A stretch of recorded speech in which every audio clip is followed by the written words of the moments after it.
Leak better take off.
All right.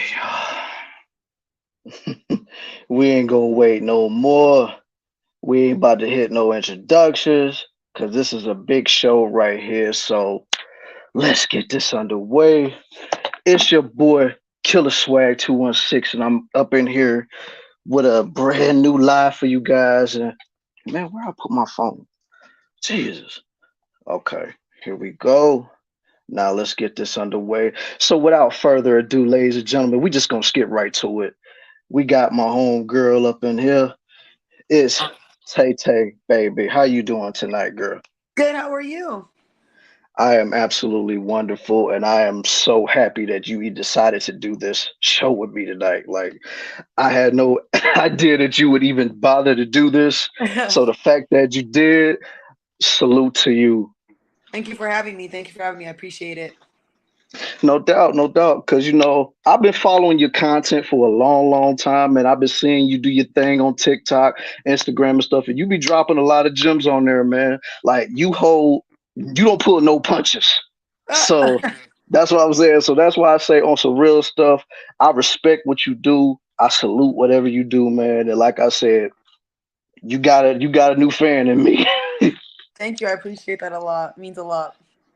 No doubt, man. Like it's just you don't come across women like you every day that say the stuff that you because a lot of people they can go this route or that route and just be on that anti-man stuff, anti this, anti that. But the fact that you stand on your square no matter what, even with all the haters coming in your direction, that's why I say it takes a strong person to do what you do, man. So that's why I say salute to you.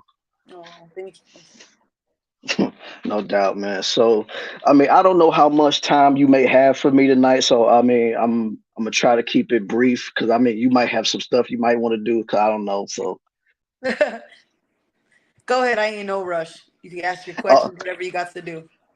oh, okay, bet. All right. Phew. So let's get down to the nitty gritty of this. You know what I'm saying? So it's a lot of people that came up in the chat, and I mean, I know who you are, and some people may know who you are. So I mean, it's some people up in here that for some reason they may not know who you are.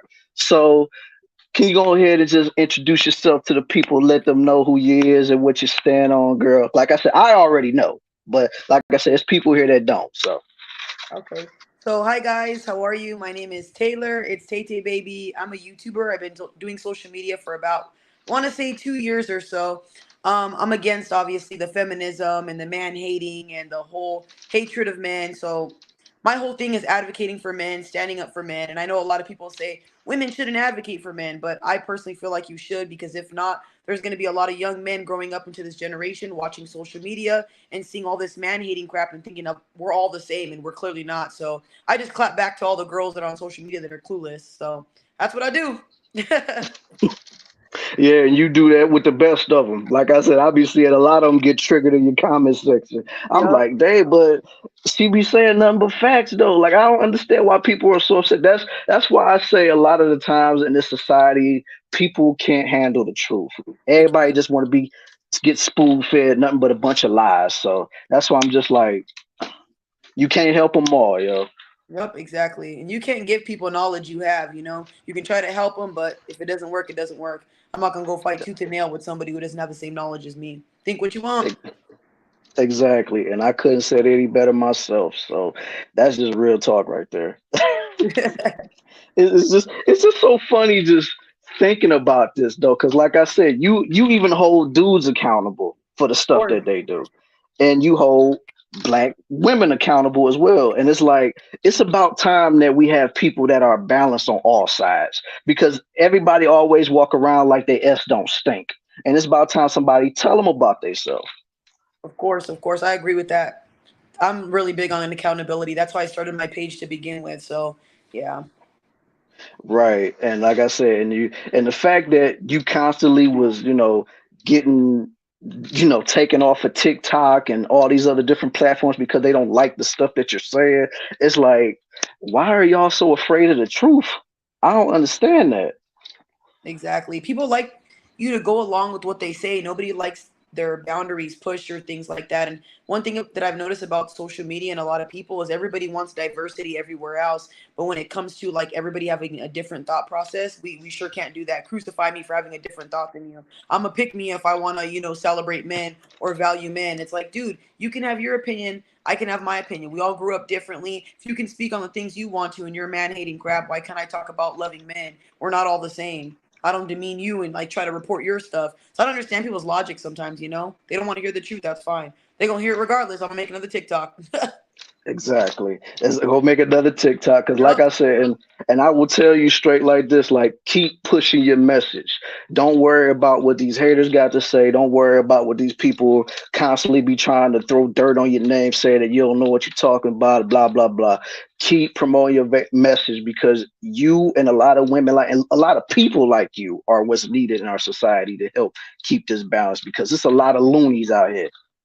Thank you. I truly appreciate that. Yeah. Even when I see certain people on social media, man, like all the stuff that's been going on with Lizzo and everybody else, I'm like, dude, how are these people even having a platform? But you're going to take my shit down. But Lizzo's getting assault charges, like I don't know if I could say that word, but SA's charges. It's like, dude, come on now. That doesn't make no sense. But they're not going to take down her platform, are they? They still going to support her. Yeah, go ahead, queen, women empowerment. Okay, sure. Well, she's all about the body positivity movement, so they're not trying to anger those people over there. You know what I'm saying? So it's like, oh my God, we can't anger them. You got to leave them alone because they've been bullied so many times. It's like, but now you're forcing this on us to the point to where it's like now I'm to the point where I'm getting sick of it because it's Yeah. like that's why another reason why I'm also like a content creator. I start stuff like this as well because it's about time somebody flashed a flashlight on them and let y'all know, hey, y'all acting stupid out here. Time to tighten up.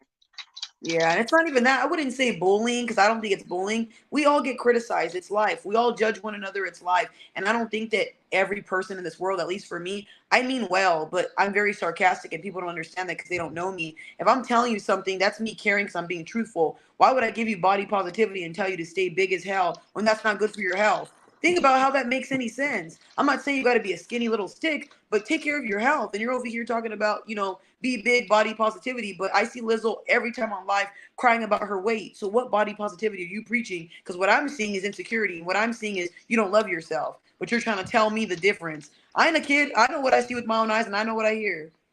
Hmm. And I mean, and I've encountered so many people that's just as big as Lizzo and even bigger than Lizzo.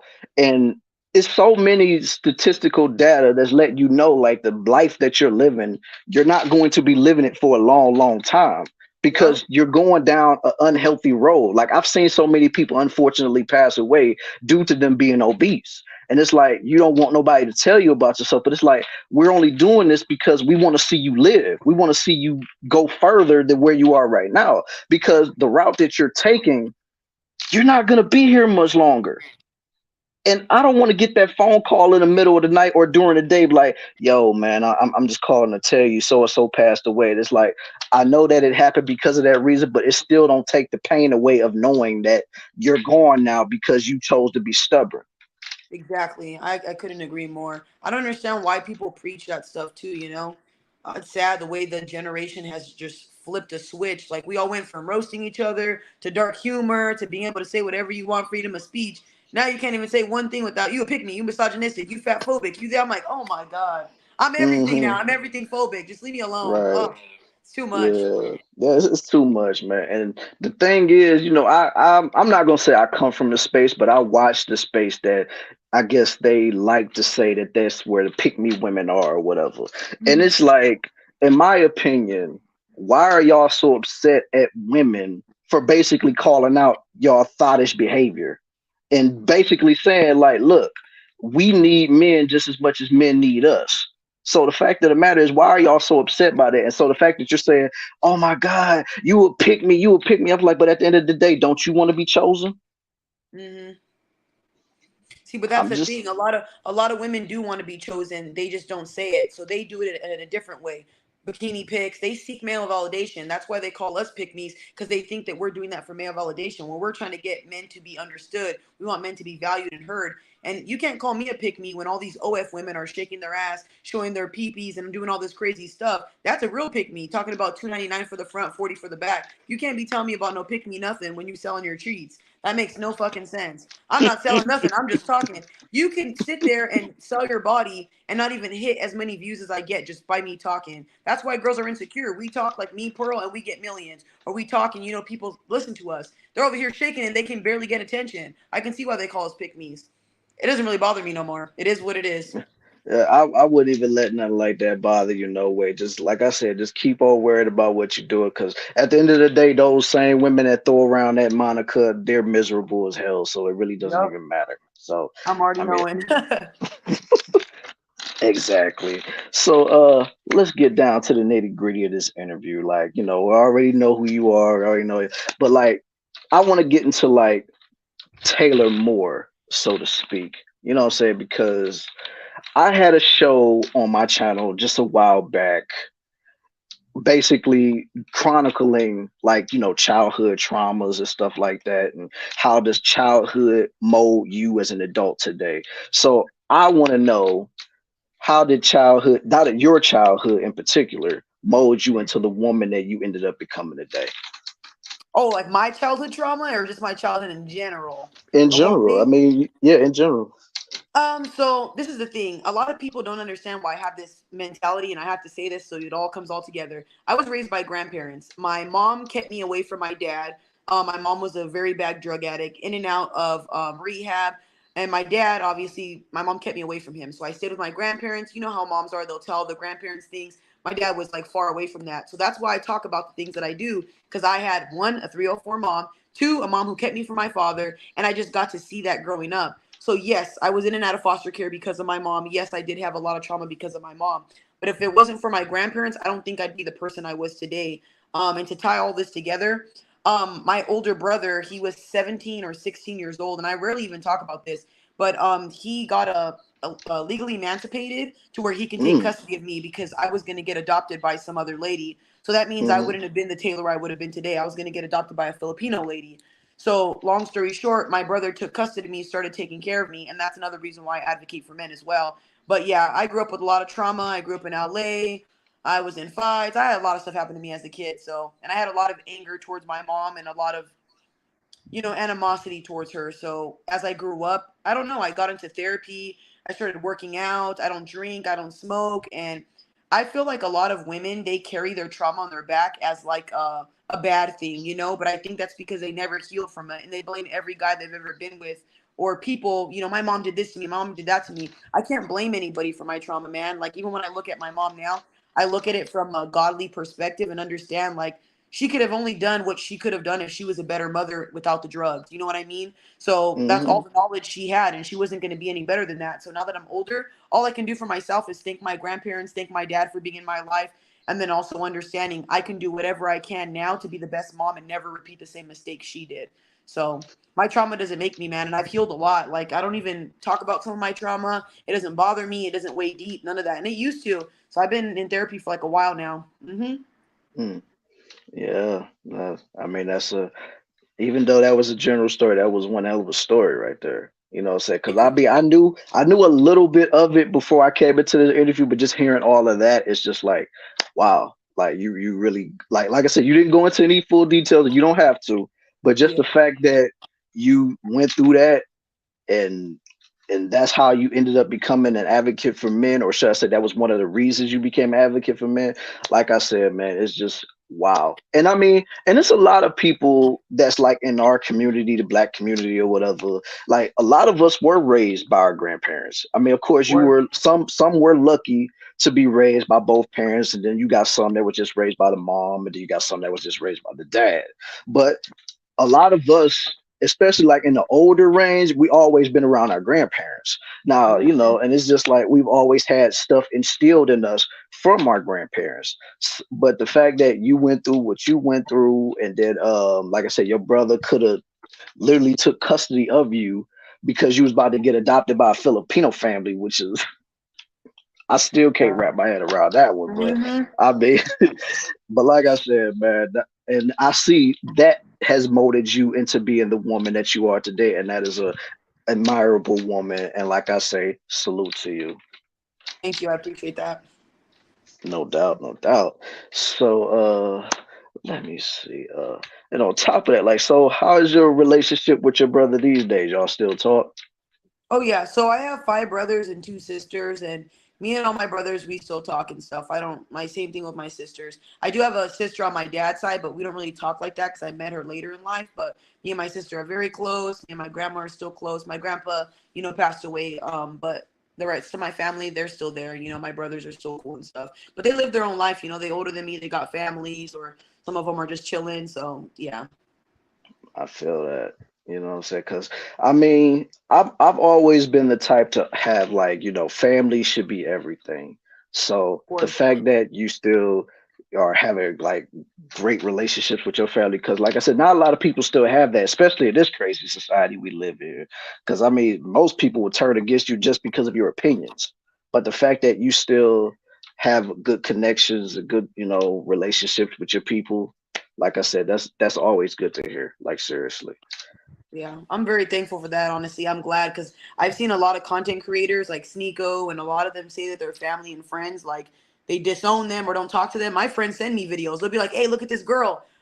Do this and send it to me." My family really like tries to help me with my videos and stuff like that. Like my little brother was watching one of my debates and stuff, and he sent me like a big screenshot of it. So my family is super supportive in that sense, which I really love. I don't have anybody that's like, "I can't stand your content. That's enough. We can't talk." Hell no. What kind of friends are those or family is that? Mm-mm. Hmm. Exactly. Like you got to have people in your corner that's gonna big you up no matter what. Because I mean, if you ain't got them, then what's the point of having them in your life? Exactly. Hmm. So I mean, you might have already touched on this, and if you did, I apologize. But what exactly made you want to become a content creator? So, honestly, I've always wanted to be a YouTuber. Since I was a kid, I used to watch YouTube videos. But this is the thing. I didn't know about no red pill, nothing. All I wanted to do before this was I used to watch couples. I used to like is it Mark Phillips? I like funny comedian type of dudes or whatever. Got blood. What's that guy's name? Something Long Beach Griffey. I used to watch Oh comedians. yeah, Funny guy. yeah. I love Yeah, I so love his that's the stuff I videos. used to watch. And I always wanted to do prank channels. When I first started, I was in a relationship and I told my partner at the time, but he was embarrassed. He was like, I said, let's do content creating. Let's be like one of those YouTube couples. He's like, nah, I can't do it. So I'm like, okay, I'm gonna start social media on my own if you want to do it. And then I'm like thinking, what am I gonna do? I didn't want to do makeup. I didn't want to do anything else. Mind you, I didn't know anything about Red Pill, but I'm on TikTok. I didn't do YouTube. I was on TikTok first. I'm scrolling, and this is the I hate men trend. During quarantine time, all those girls were talking about men are this and men are trash. And there was so many videos. So I came across a video from this one guy named City Starking, and he was talking about ladies, you shouldn't be answering DMs. If you got a man, you shouldn't be doing this. When I tell you, this man was getting crucified.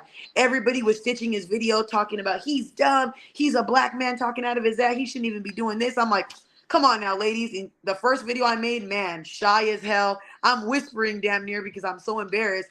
And all I said was, come on, everybody, bring it in for 1 second. I said, if you're a woman and you answer DMs, you're a hoe. And my video went almost a million, my first video.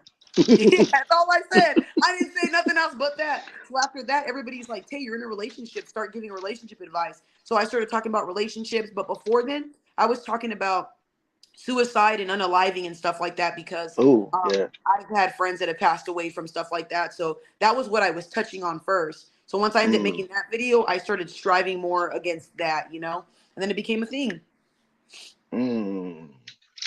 Yeah, I mean, cause I'm just like, wow, like I'm literally just like you in that sense. Like, well, I mean, I didn't really have any aspirations to be a YouTuber like that, but I did used to watch a lot of YouTube videos, and I was like, if I did have YouTube videos, this is how I would want to do it and stuff like that. Basically, I guess you could say it kind of prepared me for what I'm doing right now. But Yeah. the fact that like I said, you had those videos, and like I said, and I don't even see nothing wrong with what you said, or what the dude said, because it is wrong, especially if you're in a relationship, to be answering DMs from other men. It's like, because you would get on his case if he was answering DMs from another woman.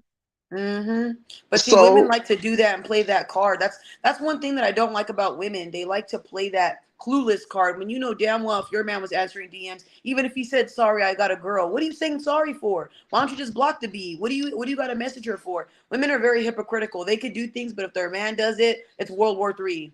We ain't oh having that. yeah.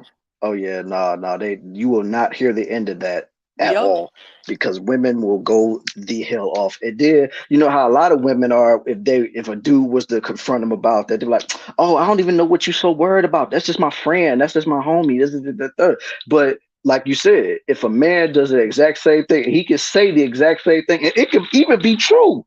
And the girl be like, no, you not messing with her. You with me Yup. because I don't know what y'all doing. I don't know what y'all talk about behind the scenes. I don't know what you said, blah, blah, blah, blah, blah. And it's like, dang, you really don't trust me? But then, like, if the roles are reversed, you expect me to trust you. It's like, what sense that Exactly. make?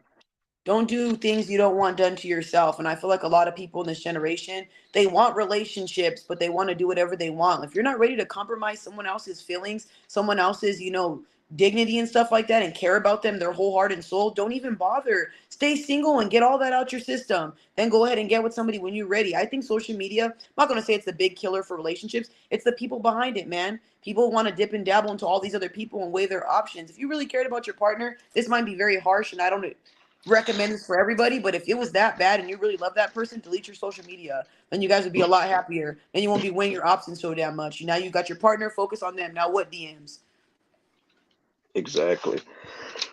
So, like, I honestly can tell that you feel like, social media has ruined a lot of relationships. And I mean, to me, I would say that it further shined a light on what a person really was because now you have other avenues to get what you feel that you need or whatever instead of just going to the store or going to the mall or going to this, that, or the third or whatever. But it's like, in my opinion, it's like, yeah, if you're really trying to build something with somebody that you claim that you want to be with, social media should never be in your forefront. Like, that's why I don't really rock with anybody that be on social because to be honest with you, I'm not even really a social media guy. Like the only reason I Agree. got on social media is because people kept blowing up my phones talking about you need to see this post. I'm like, man, you know what? Let me just make a social media. That way you just DM it to me because I'm tired of getting it in my phone. Yeah. And 9 times out of 10, like I don't even really be on like Instagram and stuff like that. Even though I have an Instagram page, it's like I don't really be on it unless somebody is like sending me a message or something like that. Of Other course. than that, I don't really be on there like that. And like I said, if I have a woman and she's so consumed with being on social media like that, like that's my first time to just chuck up the deuce and just be out of there, man. Because I'm not doing that. Mm. Yeah, but I Because want to I, say something. That's one thing that does bother me, and not like not you in general. When I hear mhm, certain men saying they don't want to date with the girl with social media, because then I do social media and I'm like, damn, these women really ruin it for the other rest of us. Y'all use this shit as a damn Tinder. People meet Christian mingle. That's not what it's for, dude. It's either you go on there, you content create, you go on there, you collab with people. People have made it a dating site, a hookup culture thing, and it makes everybody else believe that, oh, that's what you're doing behind closed doors. I'm single and I don't even answer half my DMs. People get mad at me like, Tay, I'm trying to collab with you. That's what I got an email for, an assistant for. You write into my DMs. I don't answer DMs, man, and I'm single. But I feel like social media should be used for the proper reasons. And because a lot of women and men have ruined it, it makes it look bad on all of us. Because I've been told that by a lot of guys. You're beautiful, but you have too many followers. I can't talk to you because you're probably on this. I'm like, wow, thanks a lot, ladies. You ruined it for all of us. And I'm not even like that. God damn it. right, right. But I mean, it's not even like I wouldn't mess with a chick that has a lot of followers. That's not even what I was like really implying. What I No, no, was I know. saying, like, women that constantly be answering these DMs from these other Mm-hmm. guys. That's where I draw the line. Because, like I said, it's a lot of girls that I know I got a lot of subscribers, and I still rock with them to this day. Like, it's not like, oh, it's a deal breaker or anything. It's just if I see you constantly like answering so and so DM, that person DM, it's like, okay, what are you talking to this person for? Why are you talking to this person when you got me? Why? Because I mean, let's be for real. With a lot of girls on social media, the majority of the dudes they only want to smash. Of course. Exactly. So it's like, I mean, you will rarely see DMs from people that actually either just want to collab with you or just want to have a conversation with you. It ain't even got to mean nothing. You rarely find those DMs, and it's like, or the person with a big following, you ain't got time to comb out who's really just wanting to know who TayTay is or whoever social media influencer is. You don't have time for that. Of course. I agree. So that's all I'm saying in that aspect. Like, I mean, I don't get threatened by that because at the end of the day, I'm looking at it like this. You chose me. So I ain't mad at you for like if you got all them subscribers or the followers and they leaving stuff in your DMs or leaving them in your comment section. Only thing I say is just don't answer them. Yeah, I'm on the same boat. Just don't answer them. You ain't got to answer them. Exactly. And that's all there is, man. Like that's all there is. So why am I hearing a lot of noise outside? Oh well. But anyway, I mean, it's a lot going on over here, so that's why I'm just listening over there and stuff like that. I'm trying to make sure ain't nothing crazy going on outside. But yeah, the fact of the matter is like, and plus you mentioned something about the red pill content, and I was exposed to red pill, when the entire, you know, world was on lockdown. You know what I'm saying? Like, we was all in our homes and we was confined because before then I was always out and about. I didn't know anything about this red pill stuff. I didn't know about, YouTube, doing live streams and stuff like that. And then of course, I was exposed to people like Kevin Samuels. I was exposed to people like, all these different content creators and stuff like that. So like when you first knew about the red pill mass, the manosphere red pill or whatever. What was your first initial thoughts when you came in there? I said, damn, I've been thinking like this my whole entire life. Where have these people been? Because I felt like, damn, I don't meet a lot of people, especially women. Like the way I talk, I get along with a lot of men, and I do have female friends. I'm not gonna say I don't, but when I watched the first person I watched, where I said, "Oh shoot, Kevin Samuels," I seen a Kevin Samuels video, and he was calling a girl a linebacker and all this stuff. I said, "Yep, that's right, buddy. Get him. Be honest." I'm a very blunt person, if you can't tell, and like since I grew up with brothers, I don't really have. I'm sensitive. Don't get me wrong. I'm not a guy. I'm very sensitive. But because of my brothers, they kind of molded me into being a little bit stronger with tough skin. So I could definitely roast. You could see my content and see that. So when I seen Kevin Samuels, I was like, man, where are the people like this? And then I started seeing more women. Melanie King, Pearl contacted me, and I'm like, there you go. Now I'm starting to see a whole bunch of like people like me, and I like that because you're around like-minded people. Right, you're really not. And it's like I said, when I was exposed to like Kevin Samuels, like I knew him or knew about him like a little before his viral video came out talking about your average at best and stuff like that. So I was like, oh my God, like, and the fact that it blew up on World Star and then it got his channel to blow up and stuff like that. And I was like, Lord have mercy. Lord have mercy. Like he just don't know what type of ish he done Yeah. but I mean, at the same time, like it was needed. You know what I'm saying? Because it's like we've been going so long for people constantly saying whatever they want to say with no pushback. But then when you finally have somebody that's just like, you know what, I'm just gonna tell it like it is. I don't care about your feelings or that like that. Now all of a sudden, he's the devil. He's the. And it's like, wow, just for an opinion? Like seriously? Exactly. It's Agreed. And like, it's not look, even that. If you watch his videos, a lot of people don't even know this. I'm a very I like to research stuff. I don't just go and watch two videos and then base my whole opinion on this person. I went all the way down to the bottom of his videos. That man was talking to men before he was ever talking to women. So when women go, "Oh, he's making fun of us, he's this and that." I watched a video where a guy was saying, "I'm not gonna approach women." He said, "Well, that's why you ain't getting no pussy, and that's why you sitting there mad as hell." And I'm like, "Oh," and he'll tell guys the same thing, but women don't see that because they don't watch his content. So I'm like, you guys have this big opinion about Kevin Samuels and you think he hates black women and all that. Why is he working so hard to tell black men certain things so they can be better for black women? And he wanted you guys to stop watching these things on social media because it was dividing us. But if you don't look at the bigger message, you think he's dividing us when it's not him. It's the whole society and all this stuff that's brainwashing y'all. But that's a conversation women don't want to have. And it's sad. He was trying to help. yeah, he really was. And like I said, in the day of his passing, just hearing about all those women like literally dancing and having a good time because of he was gone, it was like, my God, You like don't do that. That is so wrong. Like I was watching girls laugh. Some girl made a dance video where she's jumping up and down. That shit is so wrong. I've seen creators that I don't like even get demonetized, and I would never sit there and make a cheer for joy. Like I don't prey on people's downfall. That's the sickest thing you could ever do. I would never do that to anybody. And him dying, wow, that's really sad. yeah, that's crazy. And speaking of content creators that have been demonetized, I'm pretty sure you're well aware of the whole Fresh and Fit situation that they have been now God. demonetized because of all the stuff that they've been doing. So, like, what was your initial thoughts of Fresh and Fit when you first, got wind of them, and what is your reactions to them now? So I'm gonna be honest with you, and I'll say everything. Okay, I believe that Fresh and Fit has a good motive. I just think, again, like I said before, I have brothers, so I'm not very sensitive. The shit that they say, I've heard a million times from so many other people. And behind closed doors, if they were to have a camera on each single person, we'd all be crucified. We all have said some shit we shouldn't be saying. But I'm not saying he's right, because he did put on a KKK mask or whatever on Rumble and was making fun of, black people, calling black women night riders. That to me is wrong. Like, you should not be sitting there targeting black women. We already go through a lot of stuff.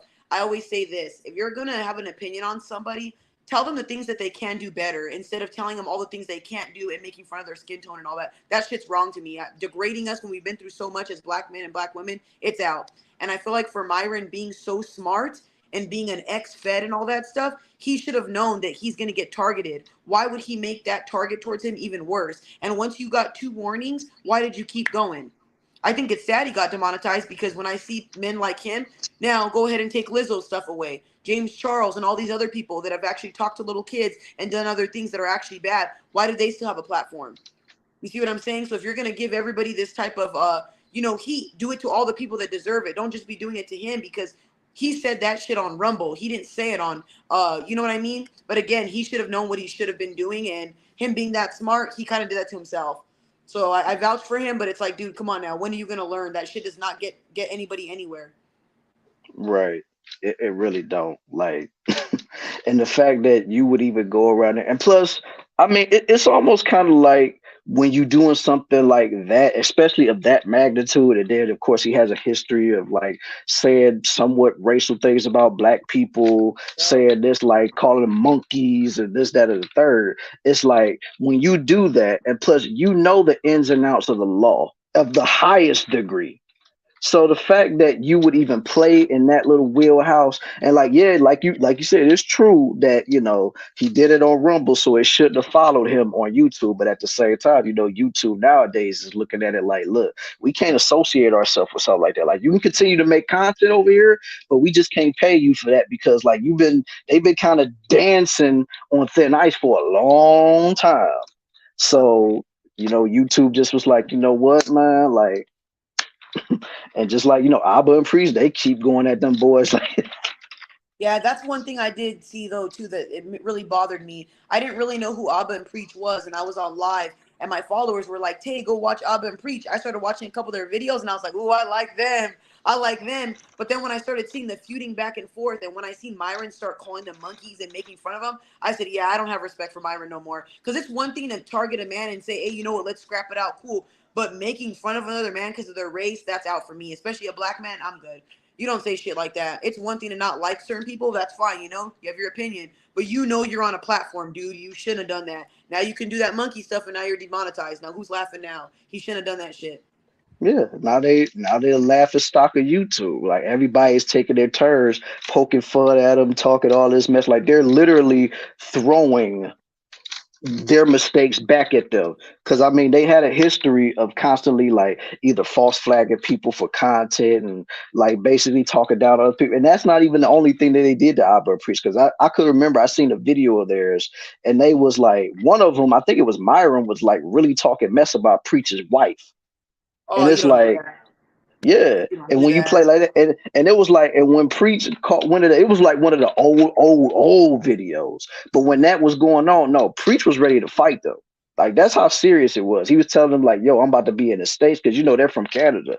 So they was about this. He was like, "Yo, I'm about to be in the States. I'm about to touch down in Miami. What you trying to do?" You know what I'm saying? He really wanted to do something, because it's like when you going on there on a big platform like Fresh and Fit has, and you're saying that, and you thinking that it's not going to get back to Preach, and you're talking about his significant other, whether you like the man or not, keep it between you two. But once you involve other people, it's like, yeah, you got to get handled after that. Yeah, and I think a lot of people too, social media has given people like a big mouth to talk about whoever they want. And you guys forget, some people are from the streets. Some people don't be playing that. You're going to talk about the wrong motherfucker and end up getting your shit reported and all that. And some people have really strong fan bases. So you got to be careful with who you're going at and saying certain things too. Keep it cute, man. Keep it cute. Yeah. Yeah. And another thing is, like you just mentioned, like a lot of these dudes, a lot of these people are really from the streets. And the ones that you really could tell are from the streets, they're not gonna advertise what they're gonna do to you. Of They're just course. gonna be like, okay, all right, we'll see, whatever. Because you know a lot of these people that they be talking all that rah rah bravado, like yeah, I'm gonna do this. 9 times out of 10, they ain't gonna do nothing. But the ones that you know is gonna do something, just gonna be like, all right, okay, we gonna see what's up. And then when that time comes, you'll hear about it either on the YouTube news, Twitter, whatever type of news source you get it from. Like such and such got the crap beat out of them, or this happened to them, or that happened to them. That's why I'm just like, man, you got to be really mindful of what you be saying on these social media apps, man, because Exactly. you don't know who could be watching. And then nowadays, with people having such crazy fans, some of the fans might take it upon themselves to try to do something to them. Exactly. People don't put it into play either of who their fan base is too. So I always tell people if you can't debate me in a healthy manner without getting to the point where you start talking about everybody's family, don't even debate me. Or if you get too serious or you get hurt, you're crying, you shouldn't even be debating people if you can't handle that type of stuff. Criticism, if you can't handle it, don't even step foot over here. Yeah, it's a lot of people that claim that they can debate, but then when they actually get into a debate, they either just rage quit or they just be trying to derail the conversation to try to make it to be to where they're gonna win. Like and it's like, come Yep. on now. Exactly. I agree. Hmm. All right, so let me take a quick little break. All my mods in the chat, make sure y'all are dropping this girl's links in the chat and subscribe to her channel. Like I said, she got dope content over there. She got a lot of videos, a lot of lives, a lot of shorts that are real dope for y'all to check out over there. So make sure y'all subscribe to that girl's channel, man. Off rip, I want to see those links in the chat, y'all. Come on. But yeah, like oh man, so like, is there any other person that you know in the red pill space other than Kevin Samuels and Fresh and Fit, or are them just the only two that you're familiar with? Pearl, Oh, Sneeko. I'm trying to think of who else. Why'd Pearl, you huh? why'd you make that? What I want to know? What's the wait? What's I the deal with mean, Pearl? Because everybody tells me that not to work with Pearl, that they don't like Pearl and this and that. And I'm like, yo, it's a business thing for me, y'all. I'm not in this to make fucking friends. You know what I mean? I'm in this to make business and stuff. And I I know mean, that probably I sounds feel you. bad, I but feel you.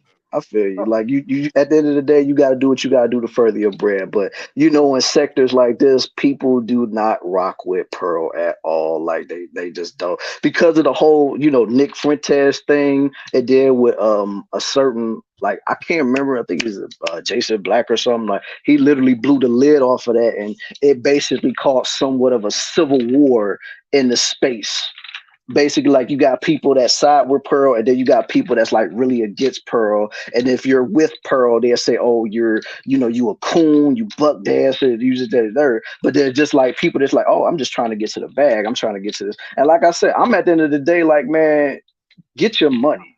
Cause I mean, at the end of the day, this is a business, and if she's trying to give you that bag, do what you gotta do. I mean, me personally, I don't know if I would ever do anything with it because I don't really watch her content like that. So it's not like, oh, I'm like I said, she doing what she doing or whatever. But yeah, it's a lot of people that really do not like Pearl around these spaces. So that's why I said, ooh, Pearl, that's like a tricky subject for people over here.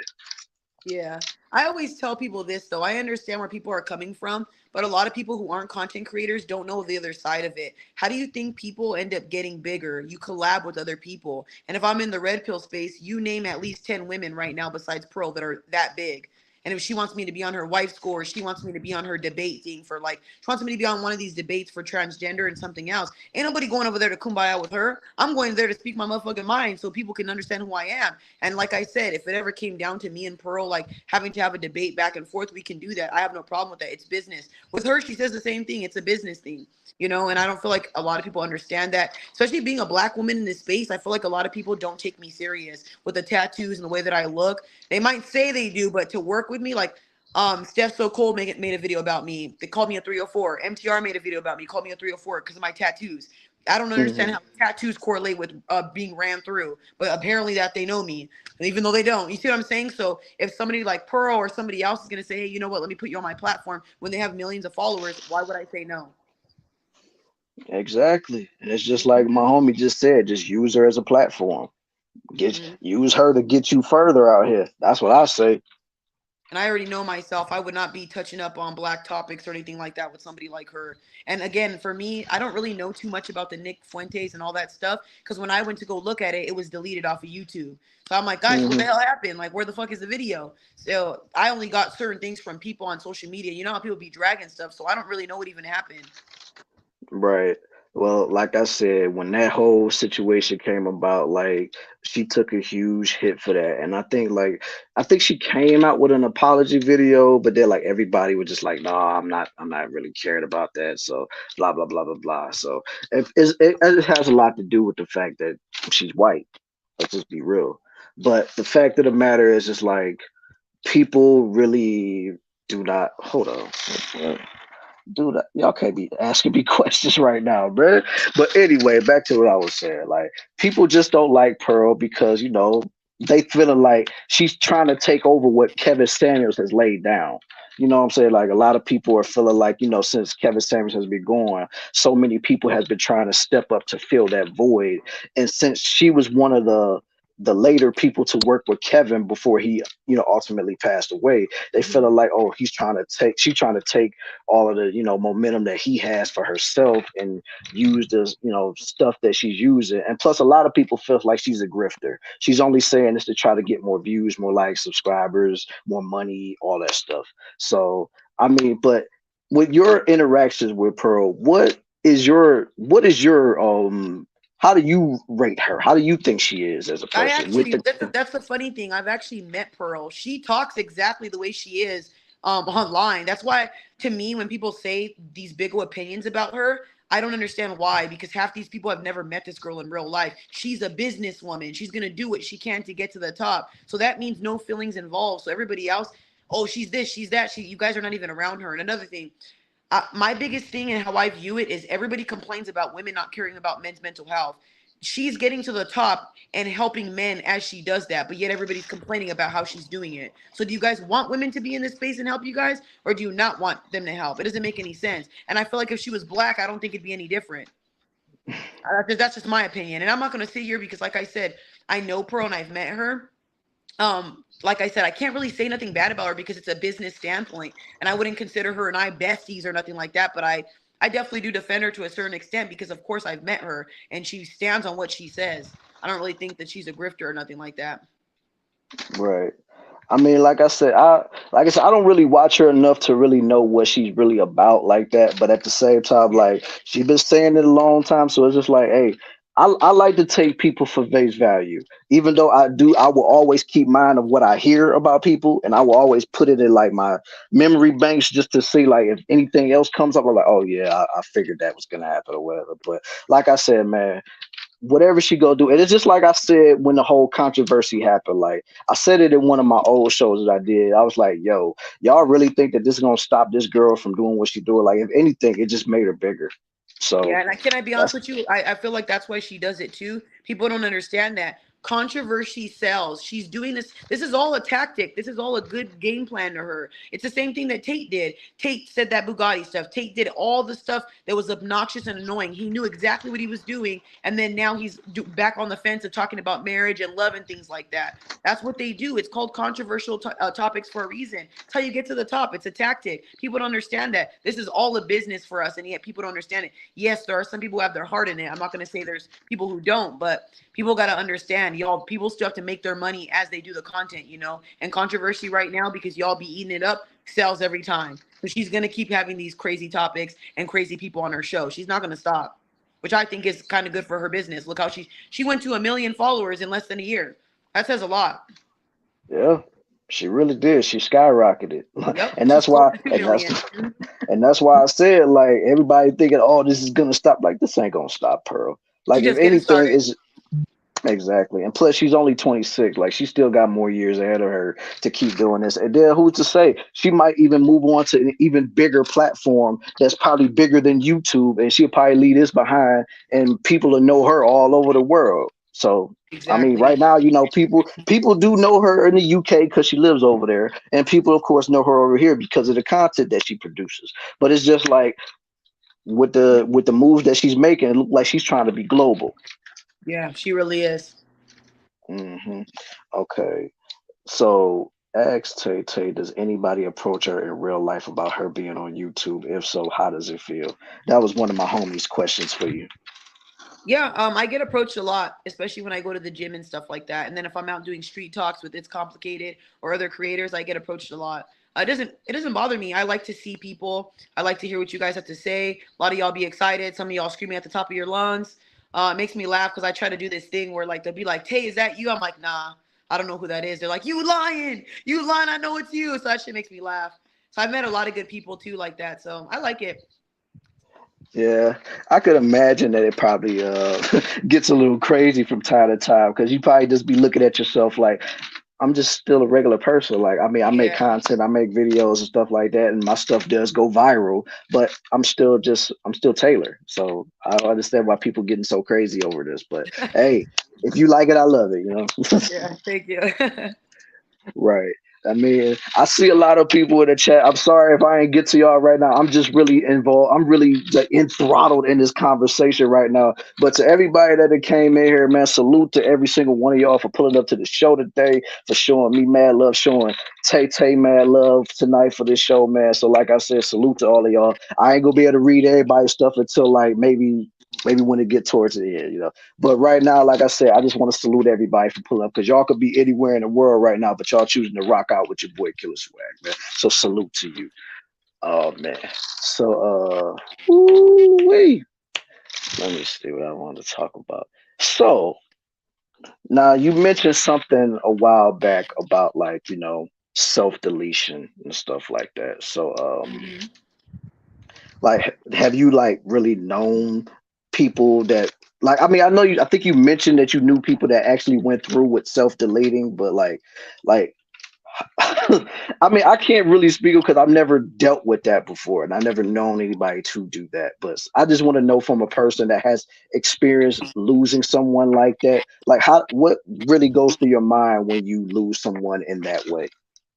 Um, Depression, anger. Yes, you lose a sense of reality because you don't understand why they did it. I lost my best friend due to suicide. He shot himself, and then my cousin Mm, shot himself. So I've already been through this a lot. And then I had a best friend when I was really, really young. She did the same thing. So I've been having friends, and I don't know what it is. Maybe it's just the type of person I am. That's why I want to be a therapist. I naturally attract people who are broken. And I feel like because a part of me was broken when I was little, so maybe that's why. And I can see that in people. But it's not a good feeling. It makes you feel weird, especially it makes you feel as if though you can have done more. You know what I mean? Like you could have talked to them or you could have helped them. And, it's just a feeling you don't want to feel. And I guarantee you, for a lot of people, they might not tell you this because a lot of people like to say, oh, you get over it. It turns into a better day. It never goes away, man. You just learn to cope with it every day. You'll think about right. them. You'll have moments, holidays, whatever, especially when you were super close to their families and stuff like that. Or if they were in your family, it's hard to understand. Something you can never wrap your mind around. You are absolutely right about that. Like, it is. I could just imagine that's just a hell of a thing to go through. Like, it really is because, like, even though I never knew this person personally, but it was something that happened up here, like maybe back in 2021. He was a club promoter, and like when you go to his Instagram page, you would think like he just living a life, having a good time and stuff like that. But one day he writes a post, basically his self deletion note, Hmm. and a lot of people thought that it was probably for attention. A lot of people thought that it was just like maybe something's going on, maybe we should get in contact with maybe whatever. But by the time they was able to get to him, he already had done the deed. And it was like, wow, yo, like the fact of hearing that, and then he had a wife and he had kids, and for him to have done that, it was like, yo, like, and I could just imagine the pain of that family going through what they went through, just losing that person in that way, because it's like, what could I have done to make this person happy? But at the same time, it's like, is there anything you could have done? That's the thing that I feel like a lot of people don't understand. Most of the time, those people's minds were made up. And this is why I always tell people now pay attention to signs. Like if you don't know how to read body language and if you're not in tune with your friends or certain people, you're not going to know the signs, you know? Like some people will smile and you can see right through that they're not happy. Somebody isolating themselves, somebody not wanting to do things, somebody just staying inside the house, anger, irritability, like mood swings, you know, them not eating. There's a lot of signs you'll be able to tell, especially in kids and stuff like that. And if you have a partner, I suggest you pay attention to them, you know, and a lot of women don't understand this. Men go through a lot of mental issues, and of course, they're not going to go to anybody. You should always do mental checkups. Because of me losing certain people in my life, me and my friends do mental checkups on each other now. And like me and my one best friend, because we were all three trio, but he's gone now. Me and my friend, Hmm. we have this thing that if something ever happens or I get depressed or whatever, we'll just tell each other like our little code word and we'll go to each other's house. You know, I'll drop what I'm doing. I could be at the gym and I'll drop what I'm doing because I know she's in that moment or, you know, she can't get herself out of that. So you just got to be able to have that safe space with people. And I know this sounds messed up to say, but like I said, I've been around it. I've done it myself. I understand what it's like. Your mind is already made up. There's nothing somebody else can do that's going to make you feel better. And sometimes, Hmm. most of the time, those people, they try to come to you. They try to talk to you. They try to go to the people. And people go, here we go again with this, you know, and then it finally gets to a point where like, okay, nobody even gives a crap about me. And you see it every day. Men are unaliving themselves with the women that they get with, you know, the woman takes the baby, the woman takes everything they got, and now they're unaliving themselves, you know, because they have nobody else to go to. And that's the only thing they can turn to is that. Yeah, I mean, I absolutely agree because I mean, I mean, I can only speak for me, and I think I can speak on behalf of men. It's like for us, it's real hard for us to like really put our emotions out there like that because you know a lot of times when we get vulnerable with certain people, a lot of those people will end up using that against you Of in the course. end. So it's like, why would I ever come to you and tell you that? And you know, because you will go around, turn around and throw it back in my face like that. It's like, and of course, it's like that when a guy gets into a relationship, a new relationship, even though this person may genuinely be like, yo, I'm really here for you. I really want to rock with you. But going through what that person has went through, it left a, like a real mental scar in their heads. And it's like, yo, I don't want to do that again because if I open up to you again and then that happens to me again, you just don't know what that could do to a person. You know what Yeah. I'm And saying? 'Cause- go ahead. yeah, I want to say something because I do understand what you're saying, but I'm at the stage in my life where I've done a lot of therapy, done a lot of healing. If I tell you something and you throw it in my face, I'm just going to leave you because I've done, women go through that too. It's not just men. I've been with a guy before where I told him something severely bad in my life and he threw that shit in my face and said it in front of everybody else. So at that moment, you understand what kind of person you're dealing with. If you are not able to heal from that, you shouldn't even get into a relationship because a lot of men will tell women, hey, get over this, get over your ex, stop holding your trauma in. So if you're holding trauma from this last girl you're in and you can't even lay your life down with this one chick, you're with the wrong person. For me, I feel like I would rather weed out wrong people than keep those people in my life. If I can't come to you when I'm depressed, if I can come to you when I'm ready to unalive myself, I'm not going to be with you. There's no point of being with you if you're not going to be the person that hold my head when I'm down, and it should be vice versa. That's why I talk about the things that I do so women understand you need to stop doing that. You need to stop telling men not to cry, stop telling men that they can't come to you for things, or stop saying certain things are weak. Because if that's your partner, why can't he come to you for those things? You can come to him for money, you can come to him for other things, but he can't come to you.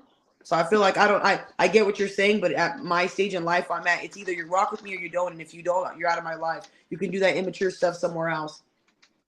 Oh no, I'm right there with you when it comes to that. Like, you know, I'm just saying, like, I know there's people out there Yeah, that of course. probably, you know, feel that way as far as like they can't turn anybody and then it'll make them crazy because a lot of people don't go to therapy. You know what I'm saying? A lot of people just would be like, oh, I could just get over this or whatever, but not knowing all you're really doing is just building and building and building to the point to where you're not going to be able to take it anymore. You're going to end up doing something that's gonna leave a lasting effect on your family and your friends and all this stuff. But yeah, like me, I'm just like how you are. Like if you ain't rocking with me, I just deuces, leave, I'm out. Yep, You know what I'm saying? It's nothing for me to leave somebody in a heartbeat.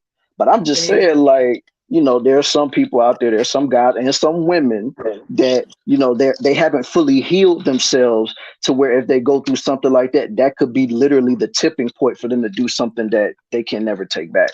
Of course. Yeah, man. So it's like that's why I say I feel for those people that go through that because I mean, I never. like I would say back in my younger days, I never could really understand how a person could do that. I'm like, why would somebody want to do something like that? That's just crazy. But the older I got, and then all the losses that I've taken in my life, of people that's constantly leaving, not because of that reason, but just in general, like whether it's they're passing away or they betray me and stuff like that. Like I get to understand, like now I understand why people do what they do. I mean, I'm still going to do what I'm going to do regardless, but now I actually do understand why people feel the need to do that. But at the same time, I'm like, they should come and talk to people, let that out, and do what they got to do to try to not feel that way anymore, because there are people out there that really do care about you, that really do want to see you win, see you succeed, and see you mentally healthy. Of So course. that's why I would tell anybody that's watching this, whether if it's live or replay, or just watching your content in particular, just get yourself mentally right, man, because you're gonna find those people that is really gonna rock with you, that really want to be there for you, and really care about you, not just what you can do for them. Of course. I couldn't agree more. Hmm. All right, let me see. That kind of, just talking about something like that kind of just put me in a woo. But yeah, I mean, I just think conversations like that are definitely needed in this world, man, to let people know that they're not alone. You know what I'm saying? Because we all go through our trials and our tribulations in this world. Like nothing in life is easy. But at the same time, we all need somebody to lean on and let it be known, like, hey man, you got me. If you ever need me, I'm here for you. You know what I'm saying? So don't you ain't got to put on that false bravado with me or nothing like that, because I know you probably going through something right now. So just so just let me know and I'll be that ear or whatever. So just don't do nothing crazy. That's all I can say about that. Of course. Of course, I agree. Okay, let me see. When you go on a trip, you pack your luggage. You might need to come back from that trip with extra luggage. Do you unpack? I, I don't know, my girl. I don't know. Um, that's my girl. So, 'cause she be coming with a lot of thought provoking stuff in the comments too. Like, so it's just stuff like that goes on. So, like, so what ultimately got you into wanting to be a therapist, though? Like, what um was the final straw that, like, what? I'm gonna be a therapist. I want to help people get mentally right. Like, what made you do that? because one, people think that therapy doesn't help, and two, I feel like somebody being in a space like this. Okay, I took therapy since I was a kid because of the trauma we talked about in the beginning, the stuff that I don't go into detail about. I've been in therapy since So, I was younger, but this is the reason why I wanted to do it. When I was taking therapy, from all the therapists I've had so many therapists, lost count of how many I've had. I never liked any of them, and I always thought, like, these people are not fucking listening to me. These people don't understand what I'm saying, and I felt like they didn't care. So I felt like, because I've been through a lot of the things that I talk about, and then now I'm studying the type of things I'm talking about, I'm empathetic on top of having the street knowledge, on top of having the book smart knowledge, and it helps you a lot better assist people and maneuver people. And you got to understand this too. I'm still young, so when I do counsel people or do talk to people my age, they're able to relate to me. They're able to understand where I'm coming from. And it's easier for them to talk to me. Especially a lot of us young kids, they don't want to take therapy. They think it's dumb. You know what I mean? Until they get into therapy. And I've gotten a lot of my friends, even my guy friends, to at least try it. Not with me, but just in general with maybe like somebody that I know. And it's helped them a lot. And you don't need to take it forever. Just a lot of us don't understand where we're wrong or where our childhood trauma hinders our adulthood. And like I said, take it for 6 months, take it for 3 months. You don't need to be in that thing every single day, every day for 2, 3 years. There's no point. If that therapist is a good therapist, they will help you maneuver your life better to where you don't need them anymore. absolutely right. And I mean, I honestly think now more than ever, like a lot of us really need to take our butts to therapy. Like, Yeah. because I mean, don't get me wrong, not everybody's gonna click with everyone, like you said, like because you went and you said it was people that you didn't like and you didn't click with and stuff like that.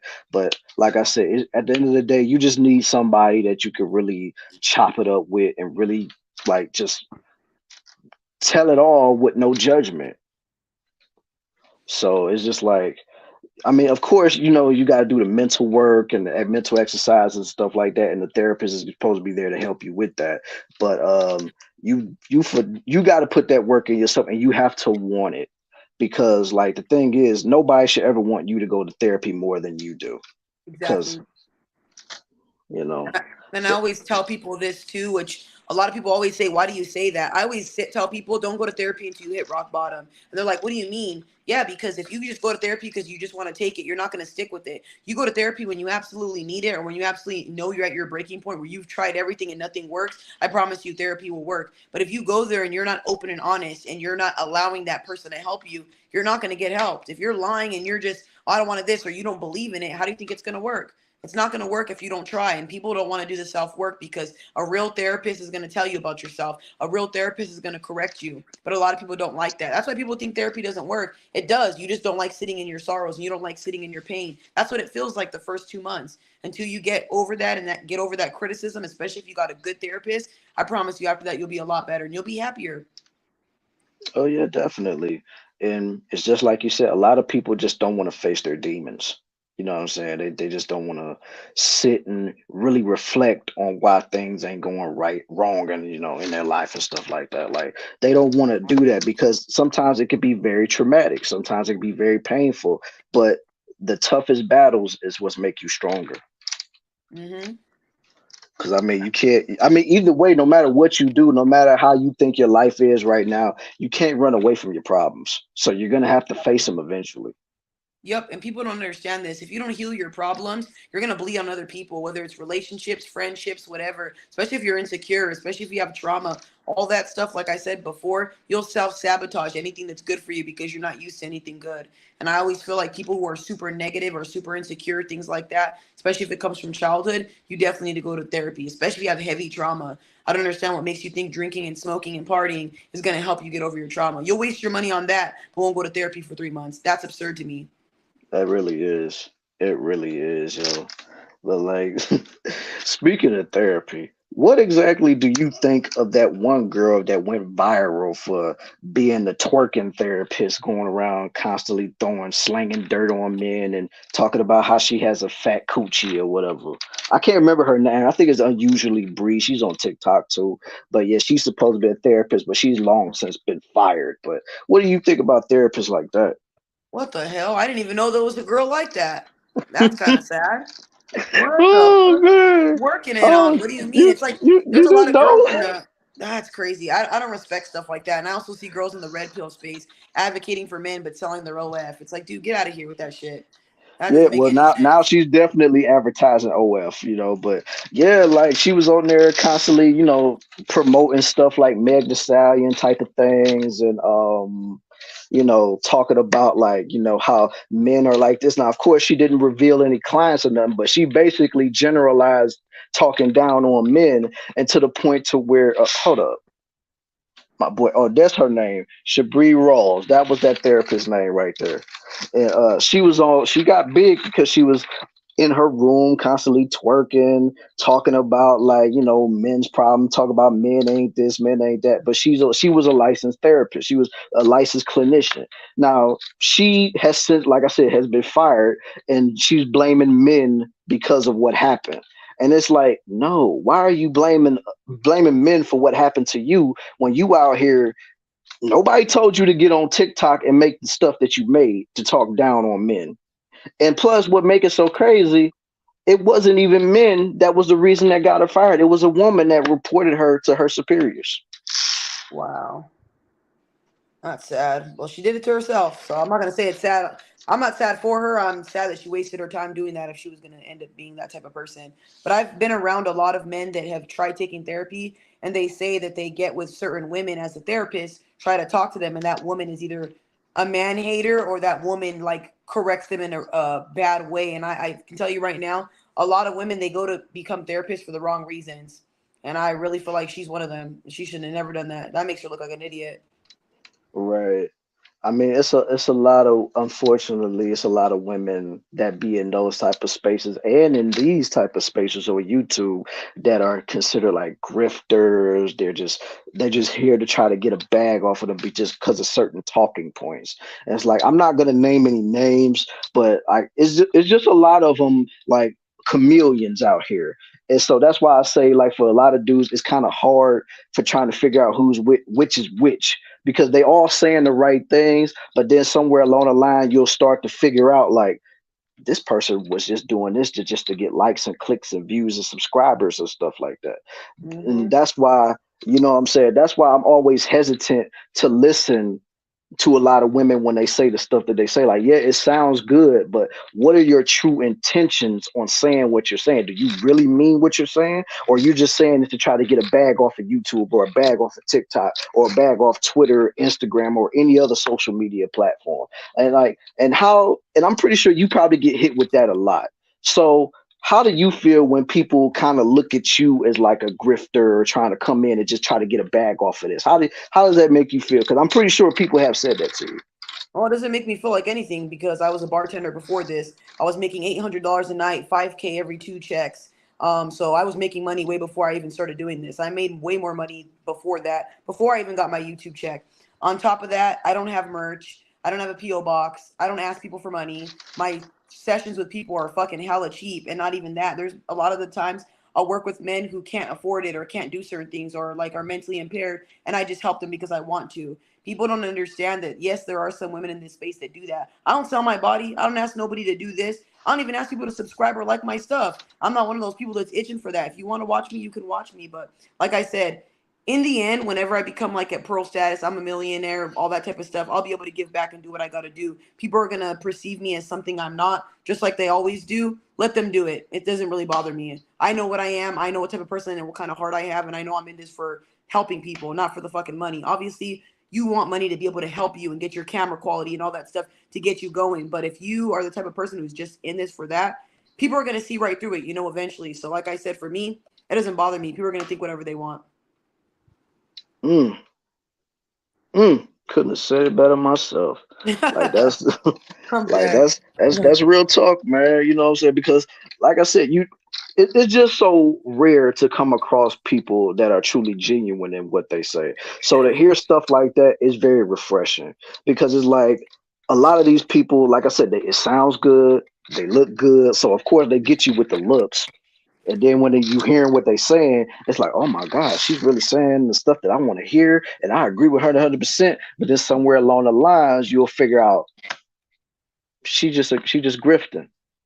She just grifting, man. Like I can't rock with that. But watching your stuff, like I'm very good on body language, and I'm very good when it comes to aura. Like when I look at you, I don't get that type of vibe from you, as far as like trying to grift and you know doing all of that. Yeah, So well, yeah, so I don't get that type of vibe when it comes to you on that. So all I'm saying is, like I said, keep doing your thing. Don't worry about what these people got to say because people gonna hate regardless. I'm already knowing you can't make everybody happy, man. You just got to do what you got to do and help the ones who need it. That's what I'm here for. I'm not really focused on the negativity. I'm focused on the people who actually watch my content and been rocking with me since the jump.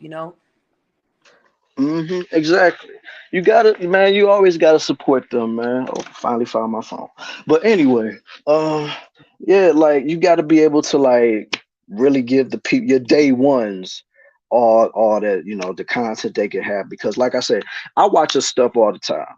So it's not like, oh, this is nothing new to me. Like everything I'm asking you, I kind of already had an idea of it. But like I said, it's just for the people that's watching right now, you know what I'm saying? They may not know who you are, so I'm trying to get them to like really know who you are as not only just a content creator, but as a woman, as a person, all that good stuff. So that's what I'm saying. Like all this stuff, I already kind of had an idea, but I just wanted my viewers to know, like the real Tay Tay. A show for show. Yeah, see, like my boy, and he was hold up. My boy right here, he was the one who originally asked me this question, and he's basically saying what I said. Like you don't have grifting vibes, so you really are, the type of person that you say you are. So that's what I'm saying. Thank you. I appreciate that.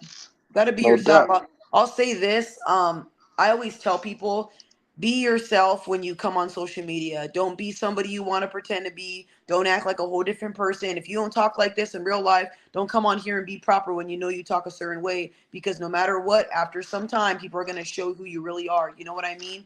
And I always feel like, at least with me, you don't hear people making videos about me saying, "Oh, I met with Tay. She a grifter. She did this to me." No offense to Pearl, but she's got like 60 videos of all these different creators that she's worked with, paid with, and even been hanging out with that can't stand her. For me, that's when people say, "Oh, you might be a grifter." Hell, I don't even be selling nothing. I don't even be. You don't hear nothing about me. You'll see videos of girls making videos about me. They never even met me or talked to me. So for me, like I said, be your authentic self. I came on here, been sarcastic, been honest, talked about my trauma, talked about my past. I've even told people when I was toxic as hell. Why would I do that? You know what I mean? I want you to know the real me so that way, if anybody ever says she beat me up one day, I sure did. I hope you know it. I'm not a liar. I ain't gonna lie. Sorry.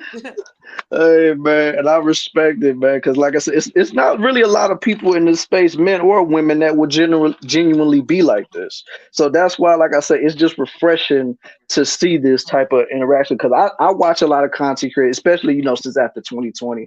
Because like Yeah. before then, I was never in this at all. Like I was always out and about, living my life and doing whatever. But being immersed in it, I come across different content creators, men and women, and like I said, there's a few of them that are like you that is really doing this because they believe in what they're saying, and then there are other ones that are just like putting on a bunch of, they're putting on acts. Like it's almost like they're WWE characters. Like they just, they're trying to perform a movie or a TV show or something. It's like, dude, I can see right through you. Like, Yeah. and I mean, and I don't get that vibe from you. Like I said, I've watched enough of your stuff to see, like, cause you know me, I like to, well, you don't know me personally, but it's just the fact, like, I'm the type of person when I see somebody or if I'm watching somebody, I'm studying them just to see what type of person they are. Not just, the content that they do or whatever. I'm trying to see, oh yeah, I can see it. Because whether people know it or not, they let a lot of their flaws out and they don't even see it, and Yeah. I'll usually be the one to catch it. Even though I don't say it because at the end of the day, I just don't really care too much to comment in your comment section or whatever. But I really be peeping a lot of these content creators, whether they want to be braggadocious or want to do this or do that. Like you're just portraying a character at this point. When am I gonna see the real you? Of course, I couldn't agree more. That's another reason why, not to be rude, and I'm not going to name drop. I don't like working with a lot of creators because I got the chance to meet some creators, and I just didn't like the way they were behind closed doors. And I'm like, yeah. And then they make fun of certain things that you would never think they would say on social media. I'm like, yeah, I don't fuck with you. I don't mess around with wishy-washy people or people who portray themselves. Like I've met people who talk about mental health, but in real life they're like, oh, I can't deal with that, or don't want to help people with that. It's like, dude, I don't like that. I just don't like that. Whatever you put yourself online, you better be exactly like that when I see you, to the T. Like I don't like Ex- that at all. Exactly. I've Man, it seems like we mirroring each other right now because everything that you're I'm saying dead. right now is exactly how I'm feeling right now. Because if I meet you in person and you don't give me that same energy that you displaying on screen or whatever, it's like after that, I'm not gonna be disrespectful, but just know I'm not rocking with you no more. Just because it's Same. like I don't I don't rock with that. Like to me, the person that you're looking at right now, the person that you're talking to, if we were to ever meet, this will be the same person that you will see face to face. So that's why I'm saying, like, I try to be my authentic self. I don't really care about a lot of opinions of what people got to say or whatever. But like I said, I really do rock with genuine people on this platform, and I want to continue to rock with genuine people on this platform. Basically, just to really connect. Because at the end of the day, that's what we're supposed to do on social media is connect. Not Of like course. in ways that some of y'all think, but just connect. Exactly. Make content and stuff. I agree. Couldn't agree more. hmm So yeah, so you mentioned something about being a bartender. Like, what was that like being a bartender? Because I mean, was it a lot of you was getting a lot of traffic in the clubs, or you was like somebody's favorite bartender? Like, what was it like being a bartender? Because I don't really go to clubs, so you elaborate on me So on I that. didn't work at a club, thank God. I used to work at Oh, a five-star Italian restaurant, so that's why I got paid oh, so okay, much. okay, okay. So for me, I loved it, honestly. I thought it was super good, but then once I don't know, once I started getting into like mental health and like learning about psychology and what alcohol does to your mindset, it just didn't feel right serving people drinks anymore. And then like I just didn't like the night shift, being there from freaking, I don't know, 4, 2 in the afternoon all the way to the next day. And then like you do get a lot of like women groping you, men groping you, and it just wasn't the environment I wanted to be in. I was thinking about going back to bartending only because it's good money, but then I'm like, ugh, I have a lot of things under my belt. I can end up doing something else, but it's just the best thing to do out here in Vegas because you make really good money. You know what I Oh, mean? you in It's really fast. Vegas? Yeah, I'm in Vegas. Oh yeah, I heard it get crazy down there. Yep. One of these days, I might make a trip out there. You know what I'm saying? Because just to experience Vegas. Because everybody keep telling me, "Oh man, you need to go. You need to go." I'll go one of these days, man. It's not something that I'm like in a hurry to do, but because I mean, I got a lot of stuff going on over here as well. But yeah, I plan on heading down there just to see the nightlife and what it's like over there in Vegas. You know what I'm saying? But yeah, as far as like I'm pretty sure you got a lot of stuff going on now to where it's like I don't even think I should be bartending right now because I mean I know you got a lot of avenues you could go down from being big on social media and stuff like that. So you probably just look at that like it's kind of like you want to you could do it, but it's almost like you would be going backwards. Yeah. I don't know about backwards, but like I said, you make that money fast. At least if you collabing with people, not to throw YouTube under the bus, but you get paid from YouTube once a month. So if you end up working at a bartending job, you can make 800 bucks in one night. You ain't even got Not to do only it for that long. You could do it for yeah, 2 weeks and bounce, especially if you're a right. bomb bar. And then me with a social media platform, all I got to do is go to a bar, let them know I do social media, and they'll put you there. It's the same thing. When you're an influencer, especially when you get to a certain level, people don't even know this. You can go to bars, you can go to certain places and say, hey, I have traction with this. Hey, I can bring clientele from this. All I got to do is tell my fan base, hey, guys, I'm going to be at this bar. My job, wasn't that busy during the winter time, but I would bring some of the people from my social media on there, and I had a full bar every single day because of that. So it does Mm. help build traction and stuff like that. And managers will hire you fast because of that. Yep. So it's a benefit. Oh, I can imagine because I mean, even though I'm nowhere near that yet as far as like YouTube stuff, but I know from different content creators that I talk to that are monetized, they'll tell me straight up like, dude, man, even though I get super chats, I get paid, like YouTube takes 30% of my money, man. So it's like, is it really worth it? It's like, so I Mm. mean, you got to find something to you be able to bring in some more revenue other than YouTube. That's why I tell anybody like this, to me, this is more like a hobby. I just love being on here. I chop it up with people. You know what I'm saying? I make shows with like myself, and then I got like another show that I do with my co-hosts and stuff like that. And like I said, and to me, like I said, I do want to take this to another level, but at the same time, it's like I I would have to make serious time for that. Because a lot Yeah. of people Well, say like, dude, you really got what it takes. I'm like, man, I don't know. Like I said, I ain't up there with a lot of these other content creators. Like I said, I ain't got the time. But like I said, in your case, like I said, people gravitate to the stuff that you say. People mhm. gravitate to the message that you put out there, whether you're, going against, well, not even going against, but just trying to help school the women, help school the men, and do everything that you're doing. And it's like, people rock with what you're saying because you got more admirers than you do haters. Thank you. I appreciate that. But I'm letting you know now, if you want to start making it big and like making six figures, you got to post like 6, 7 videos a day. That's how I started. And I was working 2 jobs. So I didn't have time. I made time. I forced myself to have time. And I still went to the gym for 3 hours. I got like maybe 2, 3 hours of sleep for the first year or two. And then now I'm still doing the same thing, content creating and making money. So it'll be a hobby, but you got to make it a job until it Mm, becomes your actual like main source of income. And then from there, you can reach out and do other things. Like the reason why a lot of people end up making so much money is because once you get up there and you get the views, now you can make merch. Now you can have a PO box. Now you can know you do sessions, or now you could do certain things with other people, collab and make money through there. You know? right. I mean, shoot, now that you put it like that, man, is you got a hell of a point. 'Cause like, I mean, dropping a lot of videos, dropping a lot of content stuff, and that's a gem you just dropped right there. It That's a works. gem I'm you telling just you, dropped.